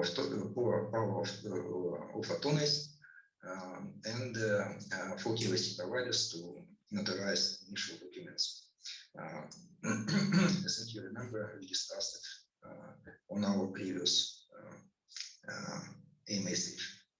So that would be huge.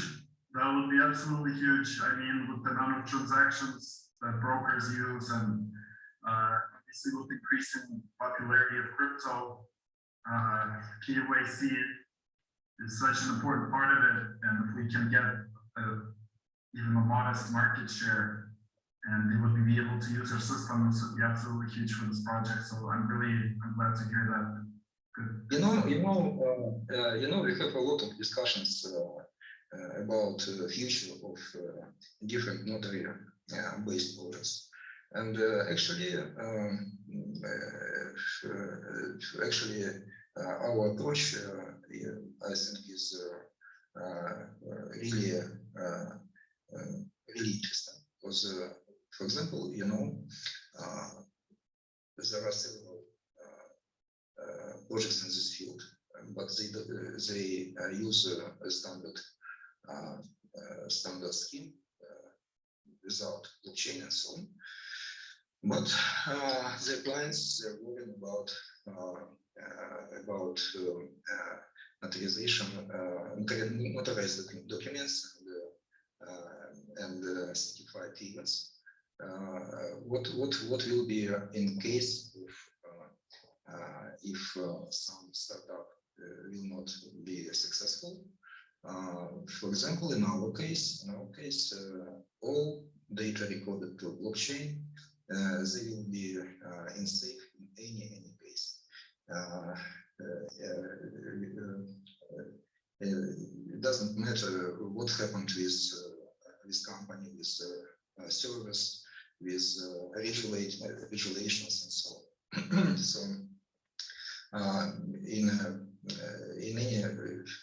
few years you can check blockchain and find transaction and use it in your business. So decentralization in notary business is really a key feature, and I think we found a really interesting solution. So as to Summit Notary, next step is launching diplomas and power of attorney and KYC interface for KYC providers, and our joint project with Langia for sure. As to Ubix and Ubix, we launched an update for wrapping and unwrapping Ubix tokens. Actually, we redesigned whole system of wrapping and unwrapping to a new basis. It should be much more stable than it was before, and it should be, and this update should be put in production. I think maybe today, tonight, or maybe tomorrow. But everything is ready. Everything's ready, and our guys. Community managers has already tested it and even prepared a documentation how to use it with pictures. I think it will be really helpful. So I just as to our short update, I finished. So if you have some. I just wanted to remind people how that first stage of the wrap on wrap airdrop system will work.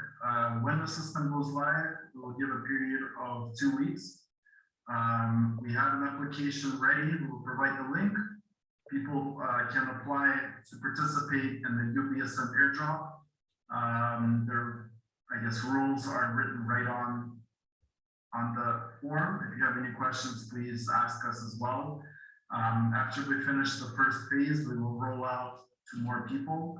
But this initial phase is limited to a certain category. We've had a lot of requests. Obviously, there seems to be a lot of demand for being able to airdrop, to receive airdrops and staking. I mean, I use that word interchangeably, even though they're not really the same thing. But nonetheless, it's a great return. If you're a holder of UBSM, I think you should be very excited for it. And it's great that the system is online. I know we're supposed to launch it earlier, but a couple of factors. One factor is obviously this conflict. This other factor is that we actually wanted to improve the system. It was theoretically available, but we made the decision to develop it and make it a little bit more easier to use, a little bit more efficient, and how Max said, stable. So we're really excited with this rollout. It will be relatively soon. I believe today, tomorrow. Just have to finalize these last few pieces, and we will be publishing everything. So follow our Instagram, or sorry, follow our Telegram, Discord. We will be publishing the regulations and rules as soon as it's available. Oh, great, thank you. Everything is ready for distribution for open and non-open tokens. So as well, we just need to launch it, and the main thing is that all our developers now in not all in safe place, of course, but at least we are moving according to our roadmap. Yeah, definitely. I mean, I would say the difficult part with our developers, I mean, at least the majority of them is behind us. Because I remember when this started in February, it was very difficult even to communicate with people just because there's so much chaos going on. So based on these developers being in safe places such as Poland, definitely I would say the difficult times are behind us. So that's really great to work. Great to hear. Well, at least yes, it was very important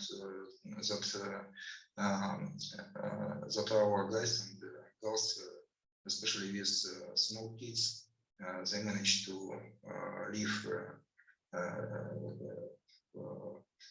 to evacuate from really dangerous place.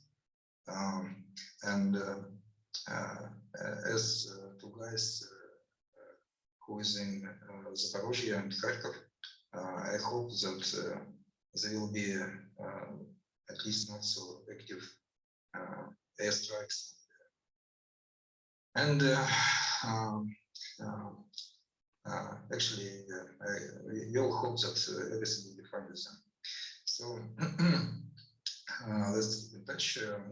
We will update, we will send all info about open and distribution soon. So if there are no questions, I think we could continue or to finish our AMA today. What do you think? Sounds good.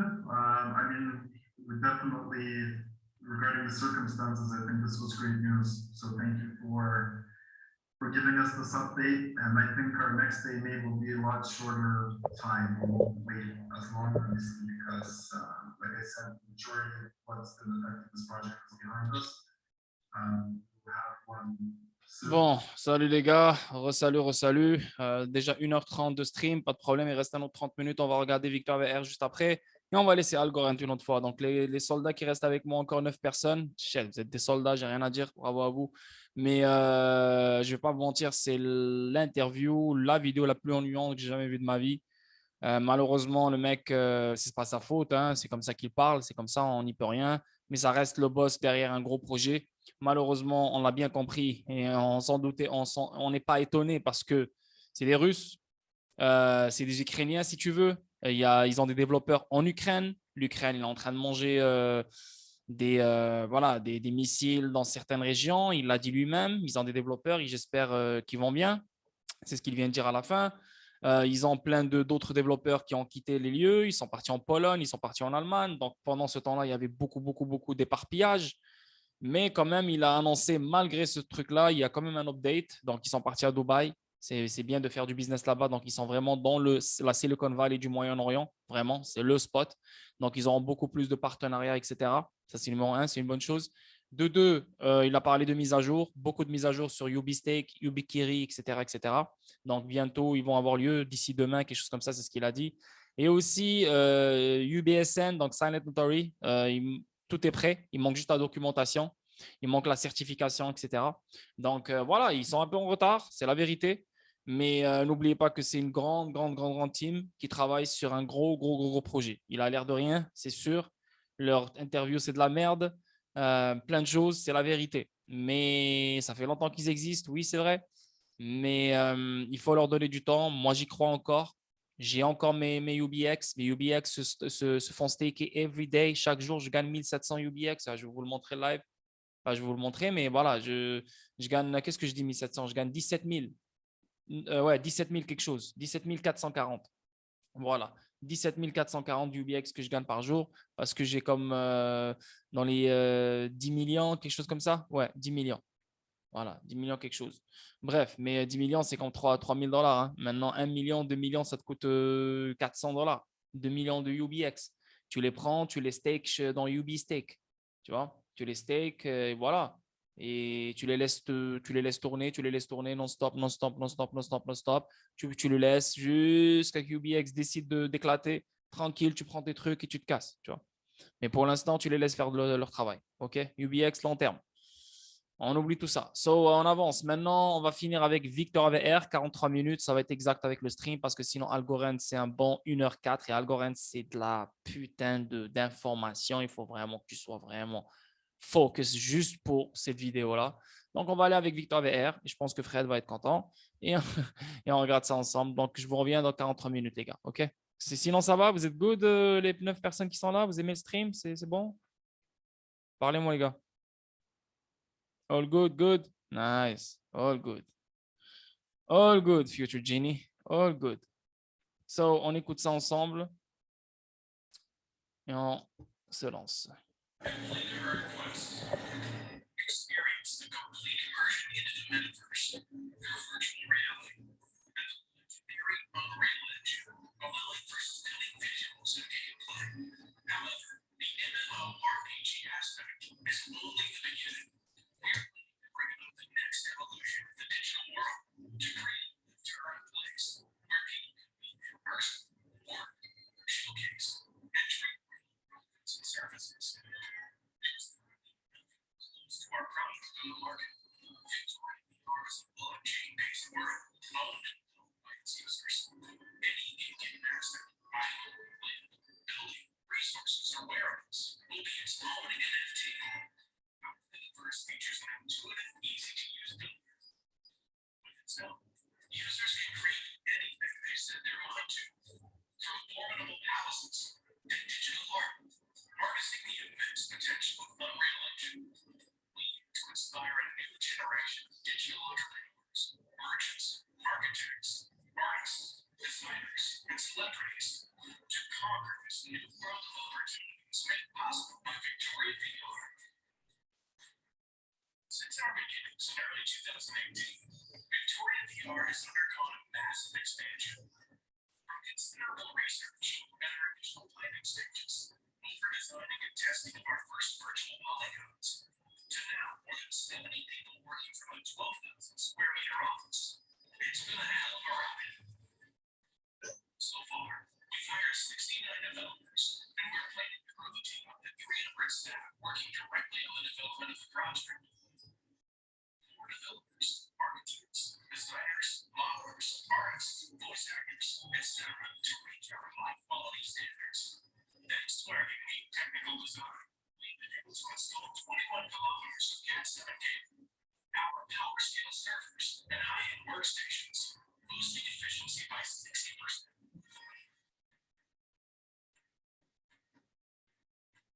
VR's ecosystem is powered by its native utility and governance token. This token can be used to purchase VR lands, resources, tickets, skins, and other virtual items, as well as to decide the future of the entire ecosystem and be part of the Victoria VR decentralized autonomous organization. Apart from allowing VR token holders to own a piece of the ecosystem, it also provides exciting earning opportunities. Staking and mining by participation in quests. And selling NFTs on the big market. Free applications that users pay to access. Advertising for real world products and services. Or simply leasing your VR life. Victoria VR makes it possible to earn while being engaged in a visually stunning virtual world at the same time.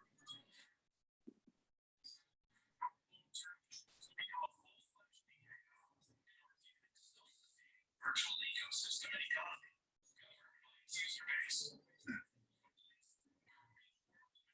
skill and fly, built-in possible structures, 3D art, turn off gravity, first and go virtual picture, possibilities, endless.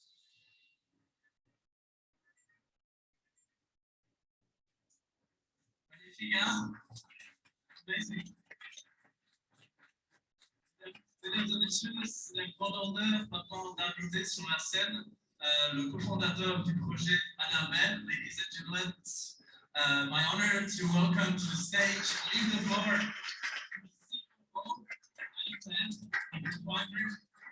who is going to give you a picture of our great company. Hello, virtuality, Paris. How are you guys? Woo!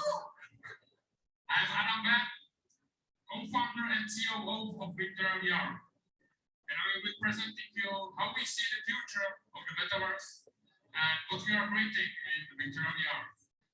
It's amazing, right?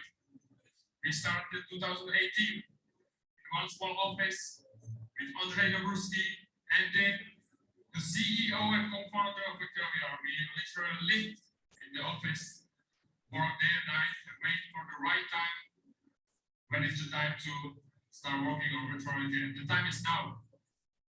So, what we are creating? Right now, we have already almost 100 developers, and thanks to our amazing backers and supporters, we are expanding. We are hiring new staff all the time. You saw the video, that's 1,200 meters square office we already developed. We have 2 times more bigger office, and right now we are talking to government so we can expand to other countries, so we can diversify the development itself. By the way, we started upgrading metaverse before it was cool, right? 2018. So what we are creating? What is the metaverse? What is Victoria VR? So we are creating virtual world in virtual reality. Virtual world game in virtual reality with realistic graphics connected to blockchain built on Unreal Engine. So what we are doing exactly? We are connecting 3 most important parts. The first one is virtual reality. Virtual reality is changing the world. It's just at the beginning, but it's changing the world. Blockchain is changing the world, and it's also at the beginning. And gaming, it already changed the world. Gaming is huge already, right? So, virtual reality. Virtual reality is changing the world, not just in the gaming because of the immersive experience, but virtual reality is changing everything.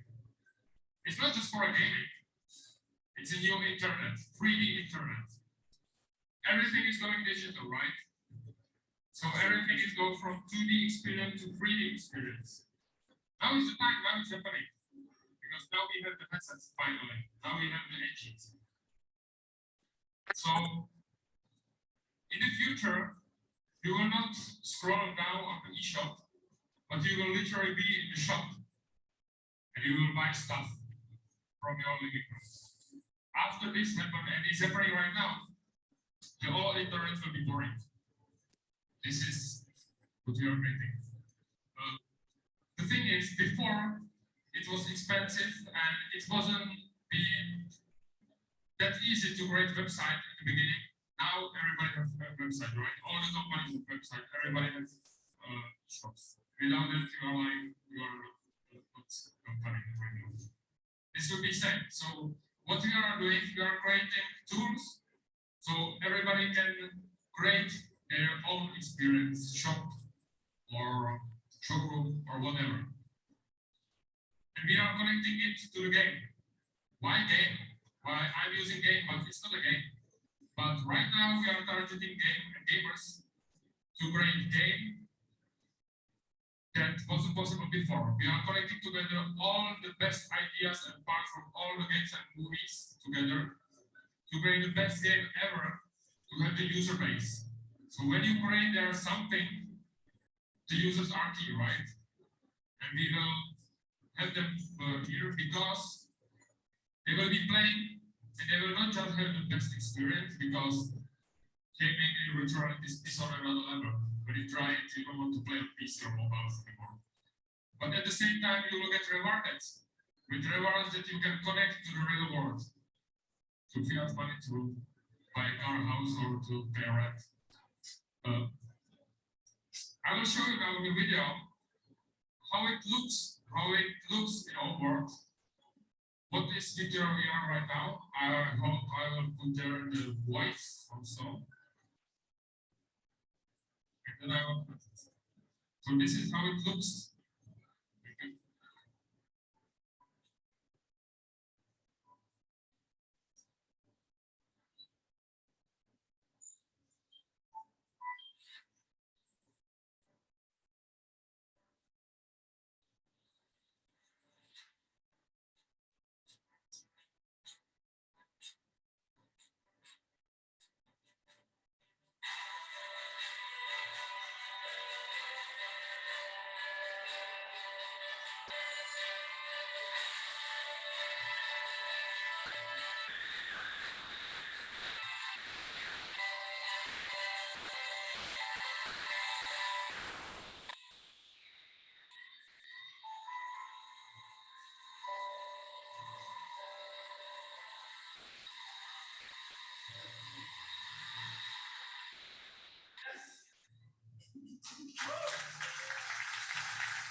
So this is your first taste how it looks to live with your VR in the metaverse.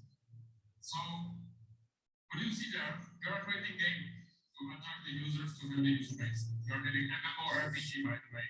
So you are not just getting rewarded, but you are leveling up. Okay. You will see in the background some footage from our game, from our world. So in our world, you can buy land and build there anything you want. Everything you can do in our world, you can do in virtual world. And you can even make it better. You don't have to build showroom with the cars, for example, physically in our world. You can make it virtually and have all the cars in one small place there. And at the same time, you don't have to pay the salaries to employment. You don't have to pay the rent. You don't have to put there new cars. And at the same time, there could be 1 million users, customers at the same time in one office. So you'll be able to put your business in our world, but at the same time, when you buy land, you can use it for a gaming purpose. You're in the game MMORPG, there are 5 resources you will need. You will need it for building, crafting, for everything. Every gamer will need it. And you can mine these resources manually, for example, on a beach with a shovel. Literally, you will just mine the sand. And you can then sell the sand for VR tokens, which is the only currency in our world. And then sell it for someone who wants to build something and he don't want to play a game. If someone wants to go to your shop, your office, or whatever, he doesn't have to play the game, but we will have the user there. The idea is you can, this is our big market, by the way, that you can try in our booth. Good. So the resources you can mine manually or automatically. You will buy land and put there the miners. So you can create kind of passive income in your own game. The thing is that you can leverage also the gaming aspects. As I said, we are now targeting new gamers. And our competitors, we want to be bigger than, and we will be bigger than World of Warcraft. We will be bigger than Fortnite. We are not another crypto project. We are not another game. What we are doing is not a game. The game is a small part. The blockchain is a small part. We are creating the new world when you will be able to create anything and do anything. The blockchain aspect in our game is, so you buy land, you create a showroom, you can connect it to our world. So you can sell the goods from our physical world over there. And at the same time, everything you create, everything you have, is on blockchain as an NFT. So even us, you will create a shop, and even us, we cannot take it from you back. We cannot stop you. We cannot say you are not the real owner, because it's as NFT, not part of the token. You have it. You have all rights. That's the idea of the blockchain. So to recapitalization, everything, virtual reality is changing the world, right? Blockchain is changing the world, but we are at the beginning of this. And gaming is the main catalyst for the mass adoption. And that's what we are doing. Right now, I would love to invite on the stage the angel investor or the partner from Silicon Valley, the legend from gaming industry, who was director for 11 years for Electronic Arts Latin America. Adresse.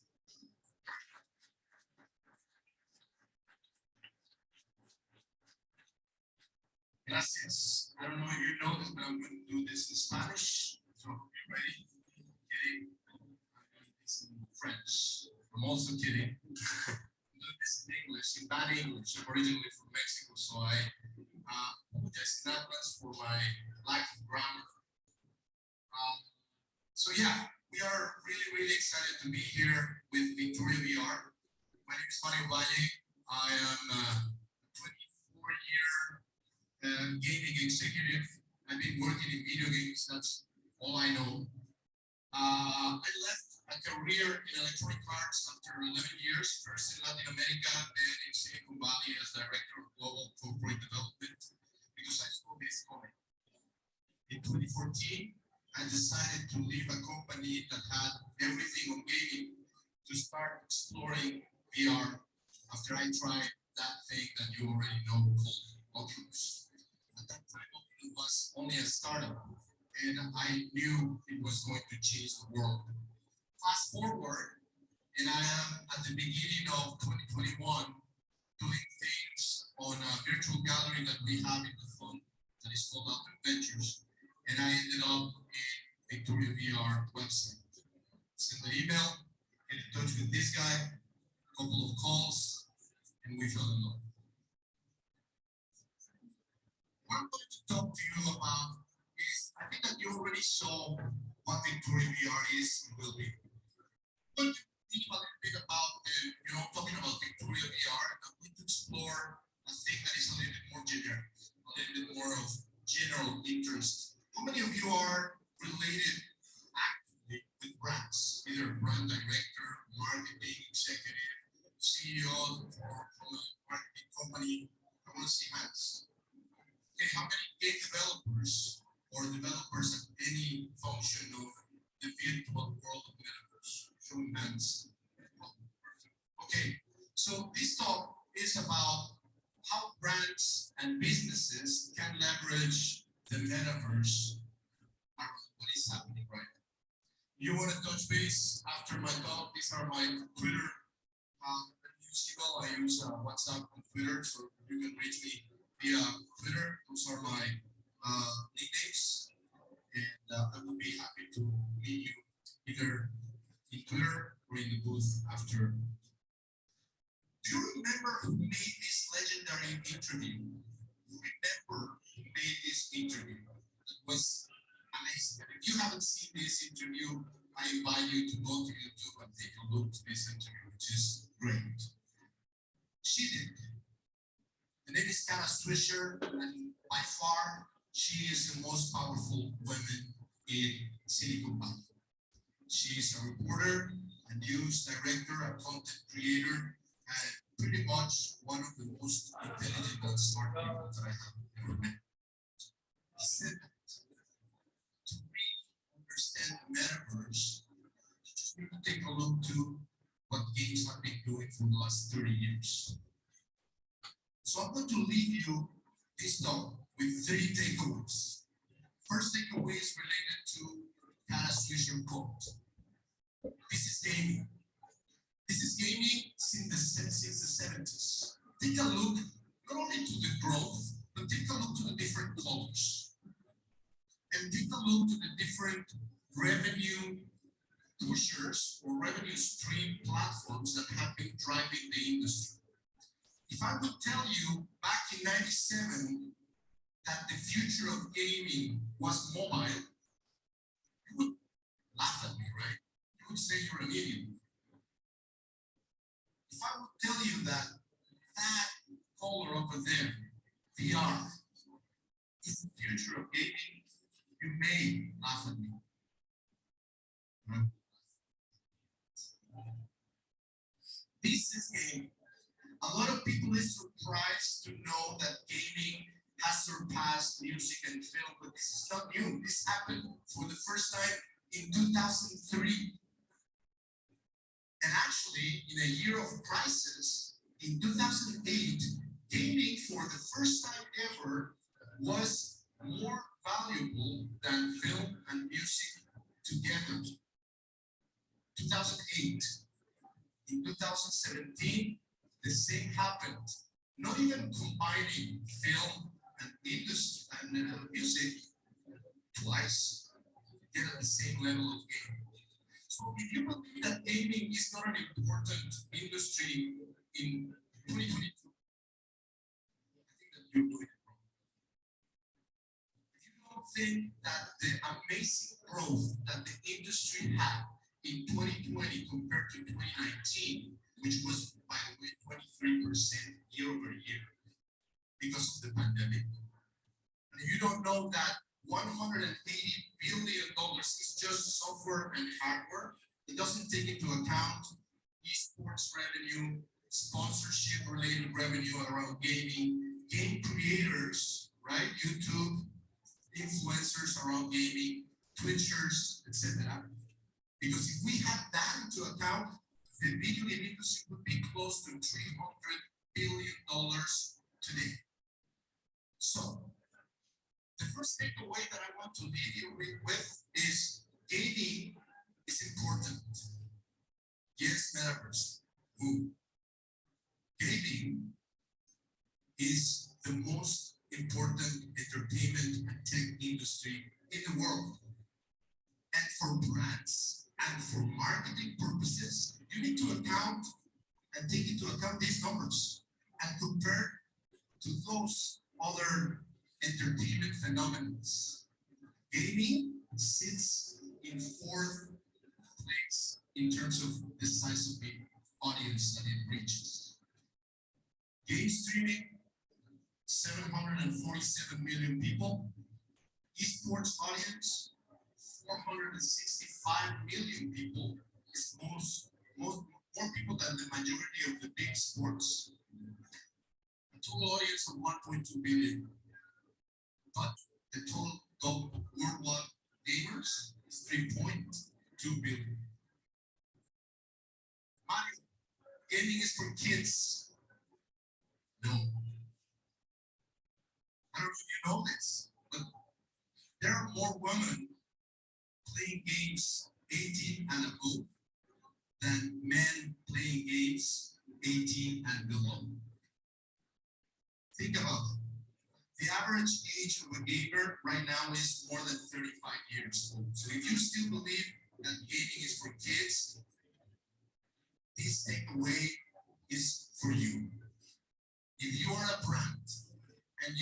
have nothing to do with video games, but still want to participate in that thing called the metaverse, you are doing it wrong.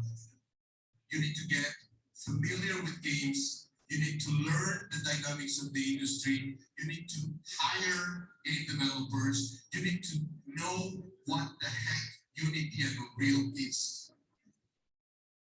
It doesn't matter if you're a brand director or a marketing professional.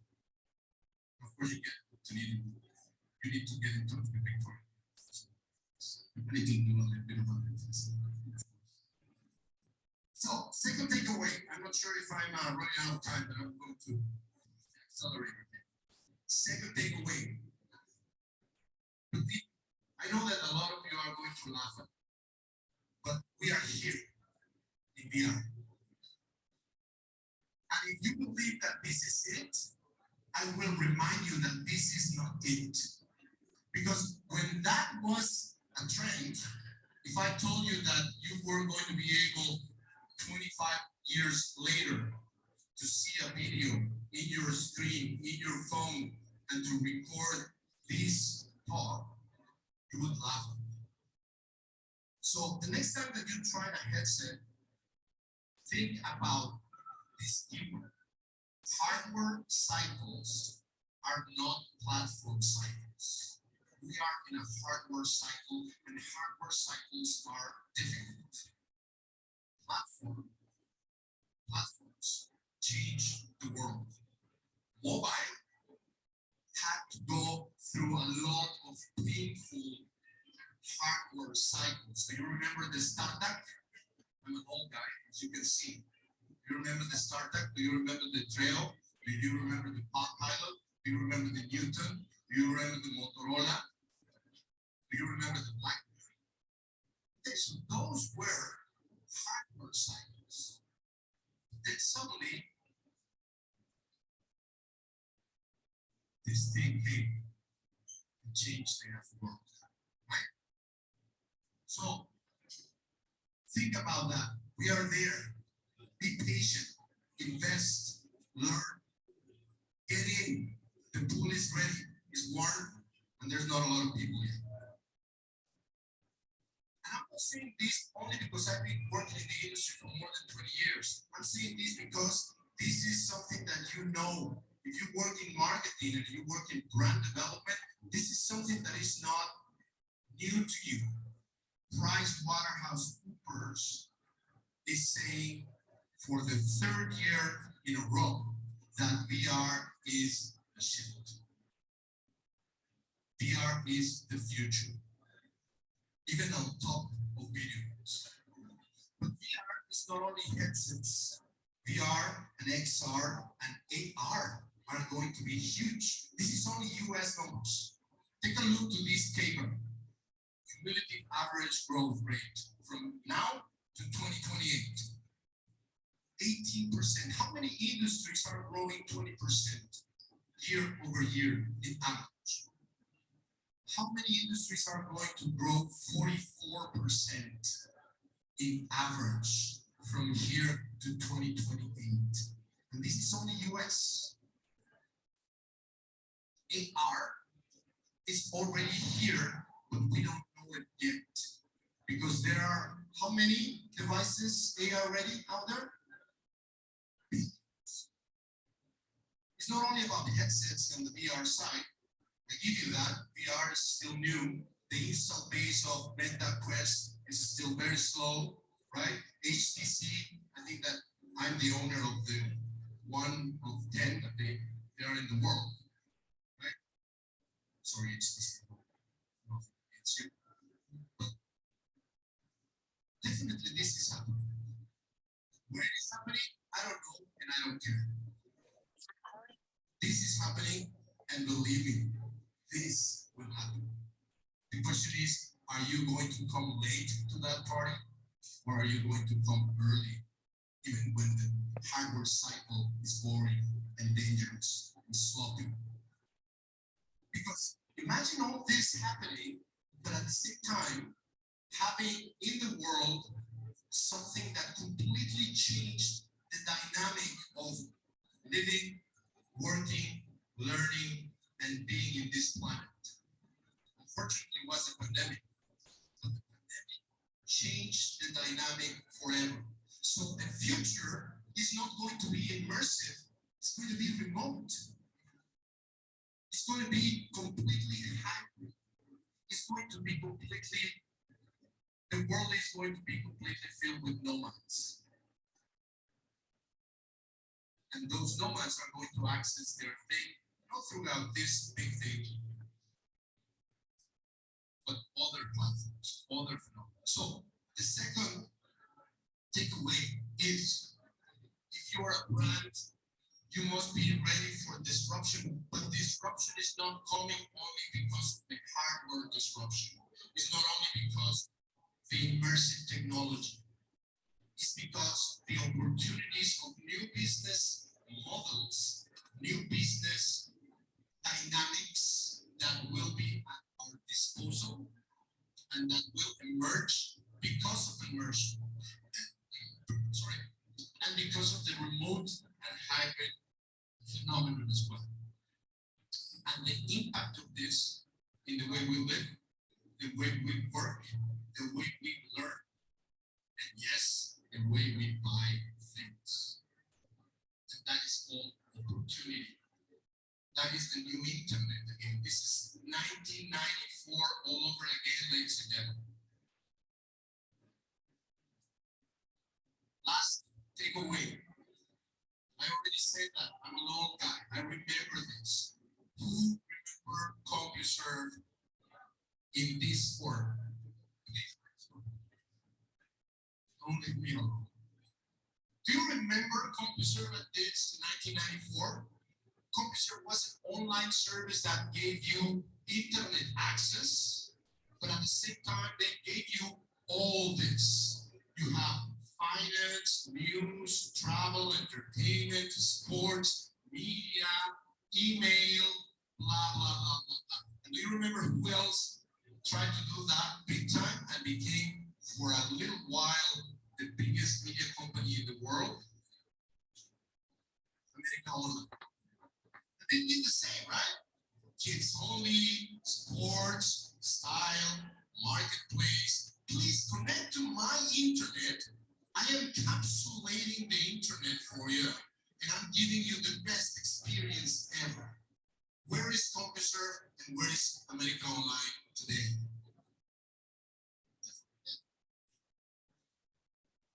The open internet won the battle, at least for a while, right? Then we had monopolies and all kind of phenomena that are not the topic of this talk. But even if you think what happened in 1998, thank you so much, you saved it. Thank you. But even if you think in terms of portals, do you remember portals? This is 1998, Yahoo France, they did that.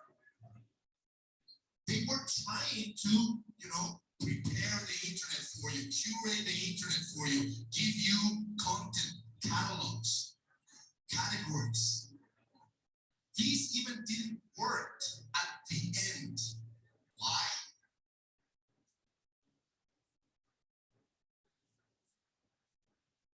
Sooner or later. And it's not about blockchain. It's about nature. One of the things that is happening right now when it comes to blockchain, though, is the virtual real estate phenomenon, right? The decentralization of the real estate phenomenon in the physical world transferred, thanks to blockchain, into the virtual and digital world. So this is the growth only in 2020 and 2021 on virtual land owners. And this is a growth in both years in terms of virtual land value. But something has been lost in the last few months, maybe, because of this explosion. And being in the industry and being in this for many, many years, I've seen this effervescence many times.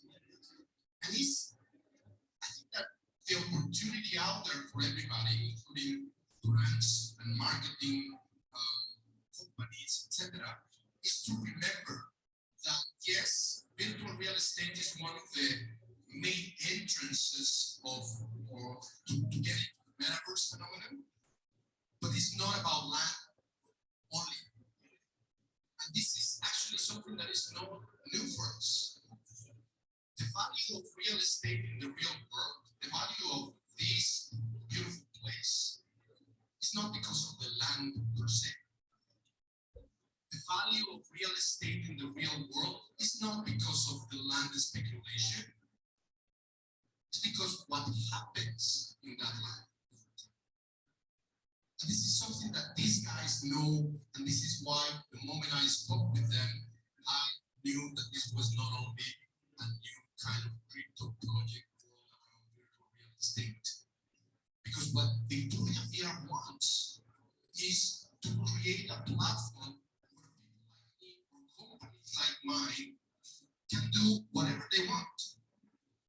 And this is something that I started to work before knowing Victoria VR, but when we met, it was kind of completely natural fit. I already had a virtual office. I already had my own metaverse. We already had an Altered Adventures gallery. And this is what it is.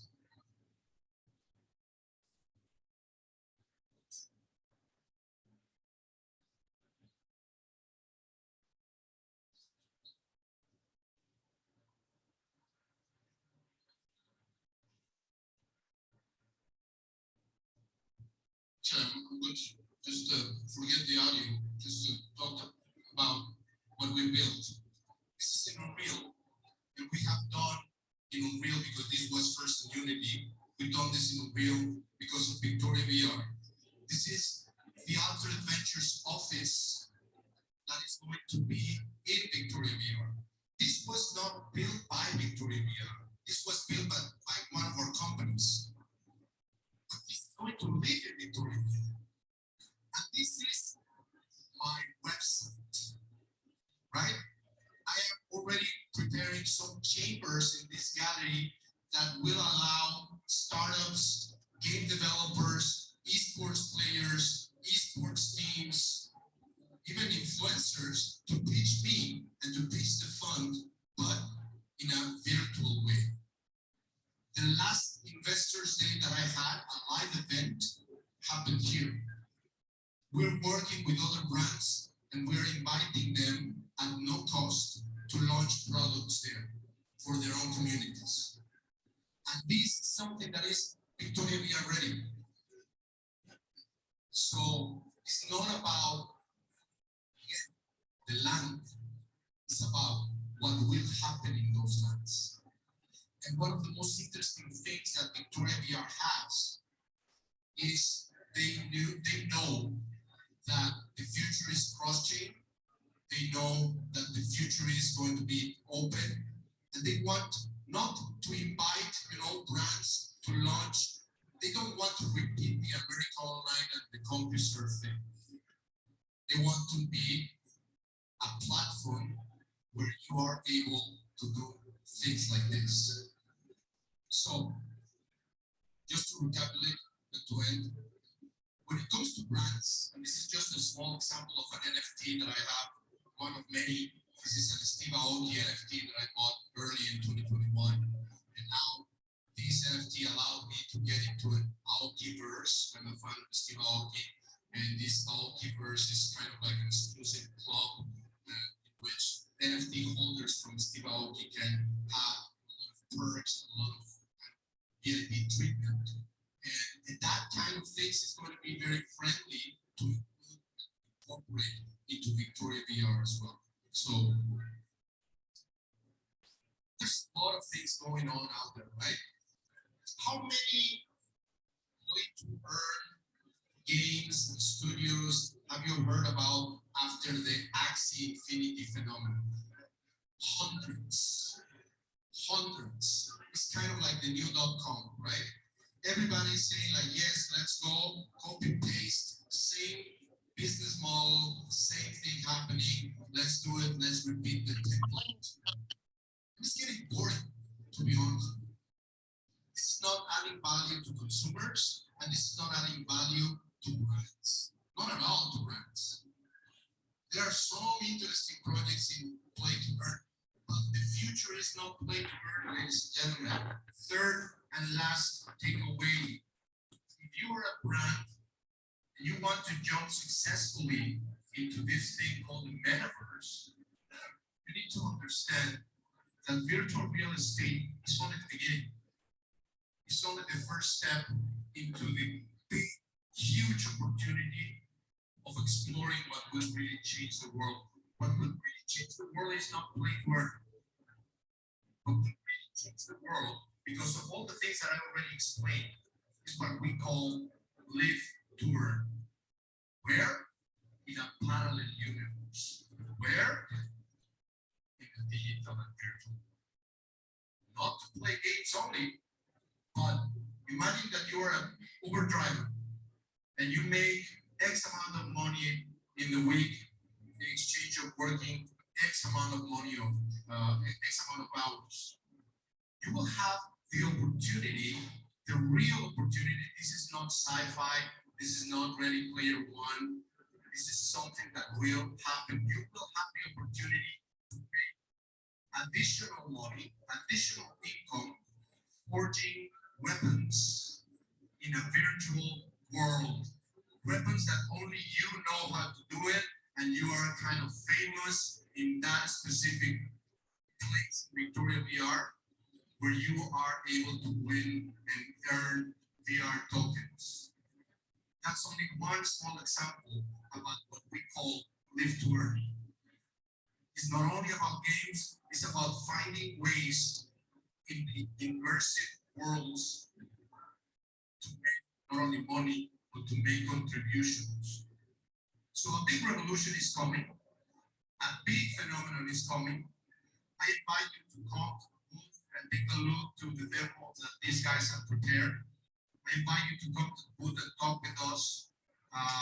There's a good champagne upstairs. And let's talk about what you can build in Victoria VR, what the vision of Victoria VR is to offering brands and businesses, because it's not about, again, a metaverse that has a partnership proposal for a brand to come and to launch something. Yeah, that template is fun, but it's not about that. It's not about the AOL and computer phenomenon. It's about what you can do by your own. And that's something that Victoria VR has very, very clear from the beginning. They're building a platform. They're building an agnostic platform for the future.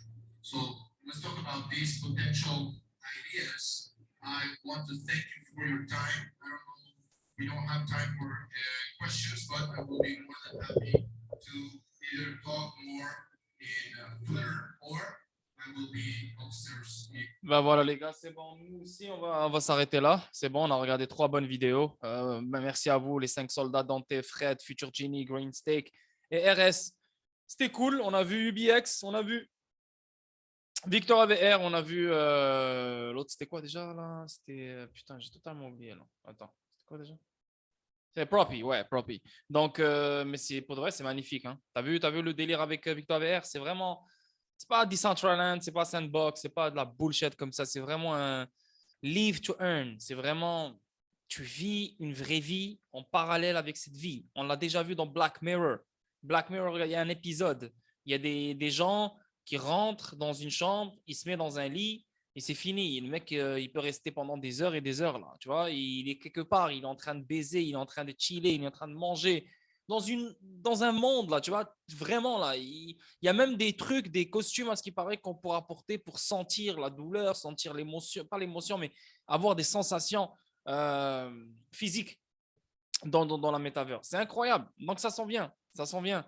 Et il y a même Samos Crypto, il nous a dit la dernière fois comme quoi lui-même, il va ouvrir sa société. Lui-même, il a sa société, tu vois, à l'intérieur. Donc, c'est incroyable, les gars. Pour de vrai, il y aura même des lentilles, même pas des lentilles, là. Tu vois ce que je veux dire? Maintenant, il y aura même plus des lunettes bientôt, un jour. C'est fini, tu mets des tuc-tuc. Bye bye, merci. Hein. That's it. Et là, tu as tout. Pour de vrai, C'est flippant. Anyway, les gars, je vous laisse dormir. Bye bye. Ça fait un plaisir. Donc, cette vidéo sera enregistrée. Et on se voit demain, mercredi, une autre journée. OK? Merci encore d'avoir été là. Bye bye. Ciao, ciao.